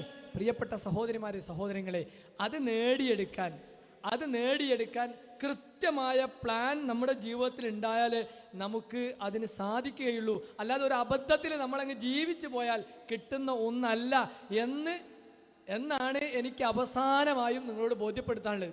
നമ്മൾ അതിനു വേണ്ടി പണിയെടുക്കുക. രാവിലെ എഴുന്നേൽക്കുന്ന സമയം മുതൽ വൈകുന്നേരം കിടന്നുറങ്ങുന്നത് വരെ ആഖിറത്തിലേക്ക് എനിക്ക് കിട്ടുന്ന തരത്തിലുള്ള പ്രവർത്തനങ്ങളാണ് ഞാൻ പ്രവർത്തിക്കുന്നത് എന്ന ബോധ്യത്തിൻ്റെ അടിസ്ഥാനത്തിലായിരിക്കണം നമ്മൾ ഉണ്ടാകേണ്ടത്. മരിച്ചു കഴിയുമ്പോൾ സന്തോഷത്തോടു കൂടി അവസാന നിമിഷങ്ങളിലും സമാധാനത്തിൻ്റെ വർത്തമാനം കേട്ട് ആ സമാധാനത്തിൻ്റെ മാലാഖമാർ നമ്മളെ കൂട്ടിക്കൊണ്ടുപോയി അവസാനം അള്ളാഹുവിൻ്റെ അടുക്കൽ വിചാരണ പൂർത്തിയാക്കി ഫമൻ സുഹ്സിയ അനിൻ നാരി വഉദ്ഖിലൽ ജന്ന ഫഖദ് ഫാസ്. മാഷാ അല്ലാഹ്. നോക്കി, അല്ലാഹു സുബ്ഹാനഹു വ തആല പറയാണ്, ആ കിതാബ് നൽകിയിട്ട് വിജയിച്ചു. ആ നരകത്തിയിൽ നിന്ന് നമ്മളെ മാറ്റിയിട്ട് സ്വർഗത്തിലേക്ക് നമ്മളെ പ്രവേശിപ്പിച്ചു കഴിഞ്ഞാൽ ഫഖദ് ഫാസ്, നമ്മൾ വിജയിച്ചു. പ്രിയപ്പെട്ട സഹോദരങ്ങളെ, ആ വിജയിക്കാൻ ആവശ്യമായ പ്രവർത്തനങ്ങൾക്ക് വേണ്ടി ജീവിതത്തിൻ്റെ ഓരോ നിമിഷങ്ങളെയും പടച്ചതമ്പുരാന്റെ അടുക്കൽ പ്രതിഫലം കിട്ടണമെന്ന ആഗ്രഹത്തോടു കൂടി നമ്മൾ മുന്നോട്ട് കൊണ്ടുപോകാൻ നമ്മൾ പരിശ്രമിക്കുക. അതിനുവേണ്ടി വിവിധങ്ങളായ പദ്ധതികളാണ് നമ്മുടെ ഈ മഹല്ല് ആവിഷ്കരിച്ചിട്ടുള്ളത്. ആ പദ്ധതികളിൽ നമ്മൾ ഓരോരുത്തരും പങ്കെടുക്കുക. അല്ലാഹു സുബ്ഹാനഹു വ തആല അതിന് നമുക്ക് തൗഫീഖ് നൽകി അനുഗ്രഹിക്കുമാറാവട്ടെ. അല്ലാഹുവേ, വന്നുപോയ എല്ലാ ചെറുതും വലുതുമായ തെറ്റുകുറ്റങ്ങൾ ഞങ്ങൾക്ക് നീ വിട്ടുപുറത്ത് മാപ്പാക്കി അനുഗ്രഹിക്കണേ റഹ്മാനെ. ഒരുപാട് പ്രയാസങ്ങളിലൂടെയാണ് നമ്മളെല്ലാവരും കടന്നു പോകുന്നത്. അല്ലാഹുവേ, എല്ലാ പ്രയാസങ്ങളിൽ നിന്നും ഞങ്ങൾക്ക് നീ ആശ്വാസം നൽകി നീ അനുഗ്രഹിക്കണേ റഹ്മാനെ.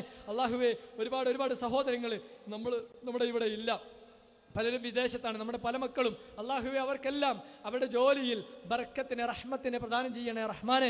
അല്ലാഹുവേ, ഞങ്ങൾ ചെയ്യുന്ന ജോലിയിലും കച്ചവടത്തിലും ബിസിനസ്സിലുമെല്ലാം അതിലെല്ലാം റഹ്മത്തും ബർക്കത്തും നൽകി നീ അനുഗ്രഹിക്കണേ റഹ്മാനെ. അല്ലാഹുവേ, ഞങ്ങളുടെ മാതാപിതാക്കൾ, പ്രായം ചെന്ന മാതാപിതാക്കൾ ഇവിടെ ഉണ്ട്. പലരും പ്രയാസപ്പെട്ടാണ് ഇവിടെ എത്തിയത്. പല മാതാപിതാക്കൾക്കും ഇവിടെ വരാൻ കഴിഞ്ഞിട്ടില്ല. ഇങ്ങനെ ഒരു സമ്മേളനം എന്ന് പറയുമ്പോൾ വളരെ സന്തോഷിക്കുന്ന ആളുകളുണ്ടാവും. റഹ്മാനായ നാദാം, റഹീമായ നാദാം, ഗഫൂറായ നാദാം, ആ മാതാപിതാക്കൾക്ക് ദീർഘായുസ്സും ആഫിയത്തും നൽകി നീ അനുഗ്രഹിക്കണേ റഹ്മാനെ. മരിച്ചുപോയ ഞങ്ങളുടെ മാതാപിതാക്കൾക്ക് അല്ലാഹുവേ മഗ്ഫിറത്തും മർഹമത്തും നൽകി നീ അനുഗ്രഹിക്കണേ റഹ്മാനെ. അല്ലാഹുവേ, ഞങ്ങളൊക്കെ ആഗ്രഹിക്കുന്നത് ഈ ജീവിതത്തെ ഇത്രമേൽ ഞങ്ങൾ ക്രമപ്പെടുത്തി വളരെ സൂക്ഷ്മതയോടുകൂടി സംസാരത്തിലും നടത്തത്തിലും നോട്ടത്തിലുമെല്ലാം ഇത്രയേറെ സൂക്ഷ്മതയോടുകൂടി കൊണ്ടുപോകുന്നത് പടച്ചതമ്പുരാനെ നിന്റെ സ്വർഗം കിട്ടണമെന്ന് ആഗ്രഹിച്ചുകൊണ്ട് ആ സ്വർഗത്തിലേക്ക് പ്രവേശിക്കുന്ന ആളുകളിൽ ഞങ്ങളെ നീ ഉൾപ്പെടുത്തി അനുഗ്രഹിക്കണേ റഹ്മാനെ. അല്ലാഹുവേ, മുസ്ലിമായി എന്നതിൻ്റെ പേരിൽ പ്രയാസപ്പെടുന്ന ഒരുപാട് സഹോദരിമാർ, സഹോദരങ്ങൾ, അല്ലാഹുവേ, അവർക്കെല്ലാം നീ ഇസ്സത്തിനെ പ്രദാനം ചെയ്യണേ റഹ്മാനെ. ഫലസ്തീനിലെ ഞങ്ങളുടെ സഹോദരങ്ങൾ ഒരുപാട് പ്രയാസങ്ങൾ അനുഭവിക്കുകയാണ്. അല്ലാഹുവേ, അവർക്ക് നീ കാരുണ്യം നൽകി നീ അനുഗ്രഹിക്കണേ റഹ്മാനെ. അവരെ നശിപ്പിക്കാൻ ശ്രമിക്കുന്ന ആളുകളെ, അവരുടെ കുതന്ത്രങ്ങളെ പരാജയപ്പെടുത്തണേ റഹ്മാനെ. അല്ലാഹുമ്മ ഗ്ഫിർ ലിൽ മുഅ്മിനീന വൽ മുഅ്മിനാത്ത് വൽ മുസ്ലിമീന വൽ മുസ്ലിമാത്ത് അൽ അഹ്യാഇ മിൻഹും വൽ അംവാത് ഇന്നക മുജീബുദ് ദഅവാതി വ യാ ഖാദിയൽ ഹാജാത്ത്. اللهم أجرنا من النار، اللهم أجرنا من النار، اللهم أجرنا من النار. ربنا آتنا في الدنيا حسنة وفي الآخرة حسنة وقنا عذاب النار. ربنا تقبل منا إنك أنت السميع العليم وتب علينا إنك أنت التواب الرحيم. آمين آمين برحمتك يا أرحم الراحمين. السلام عليكم ورحمة الله وبركاته. ജീവിത ലക്ഷ്യം എന്ന വിഷയം വളരെ ഹൃദ്യമായി നമ്മോട് പങ്കുവെച്ച ബഹുമാന്യനായ ഹാഫിസ് റഹ്മാൻ മദനി പുത്തൂർ അവർക്ക് ഹൃദയം നിറഞ്ഞ നന്ദി രേഖപ്പെടുത്തുകയാണ്. ഇനി നമസ്കാരത്തിനുള്ള ഇടവേളയാണ്. എല്ലാവരും പള്ളിയിൽ നമസ്കാരത്തിന് വേണ്ടി പോവുക. അത് കഴിഞ്ഞാൽ അടുത്ത സെഷൻ വനിതാ സമ്മേളനമാണ്. വനിതാ സമ്മേളനത്തിലെ പ്രസീഡിയത്തിലും വനിതകളാണ്.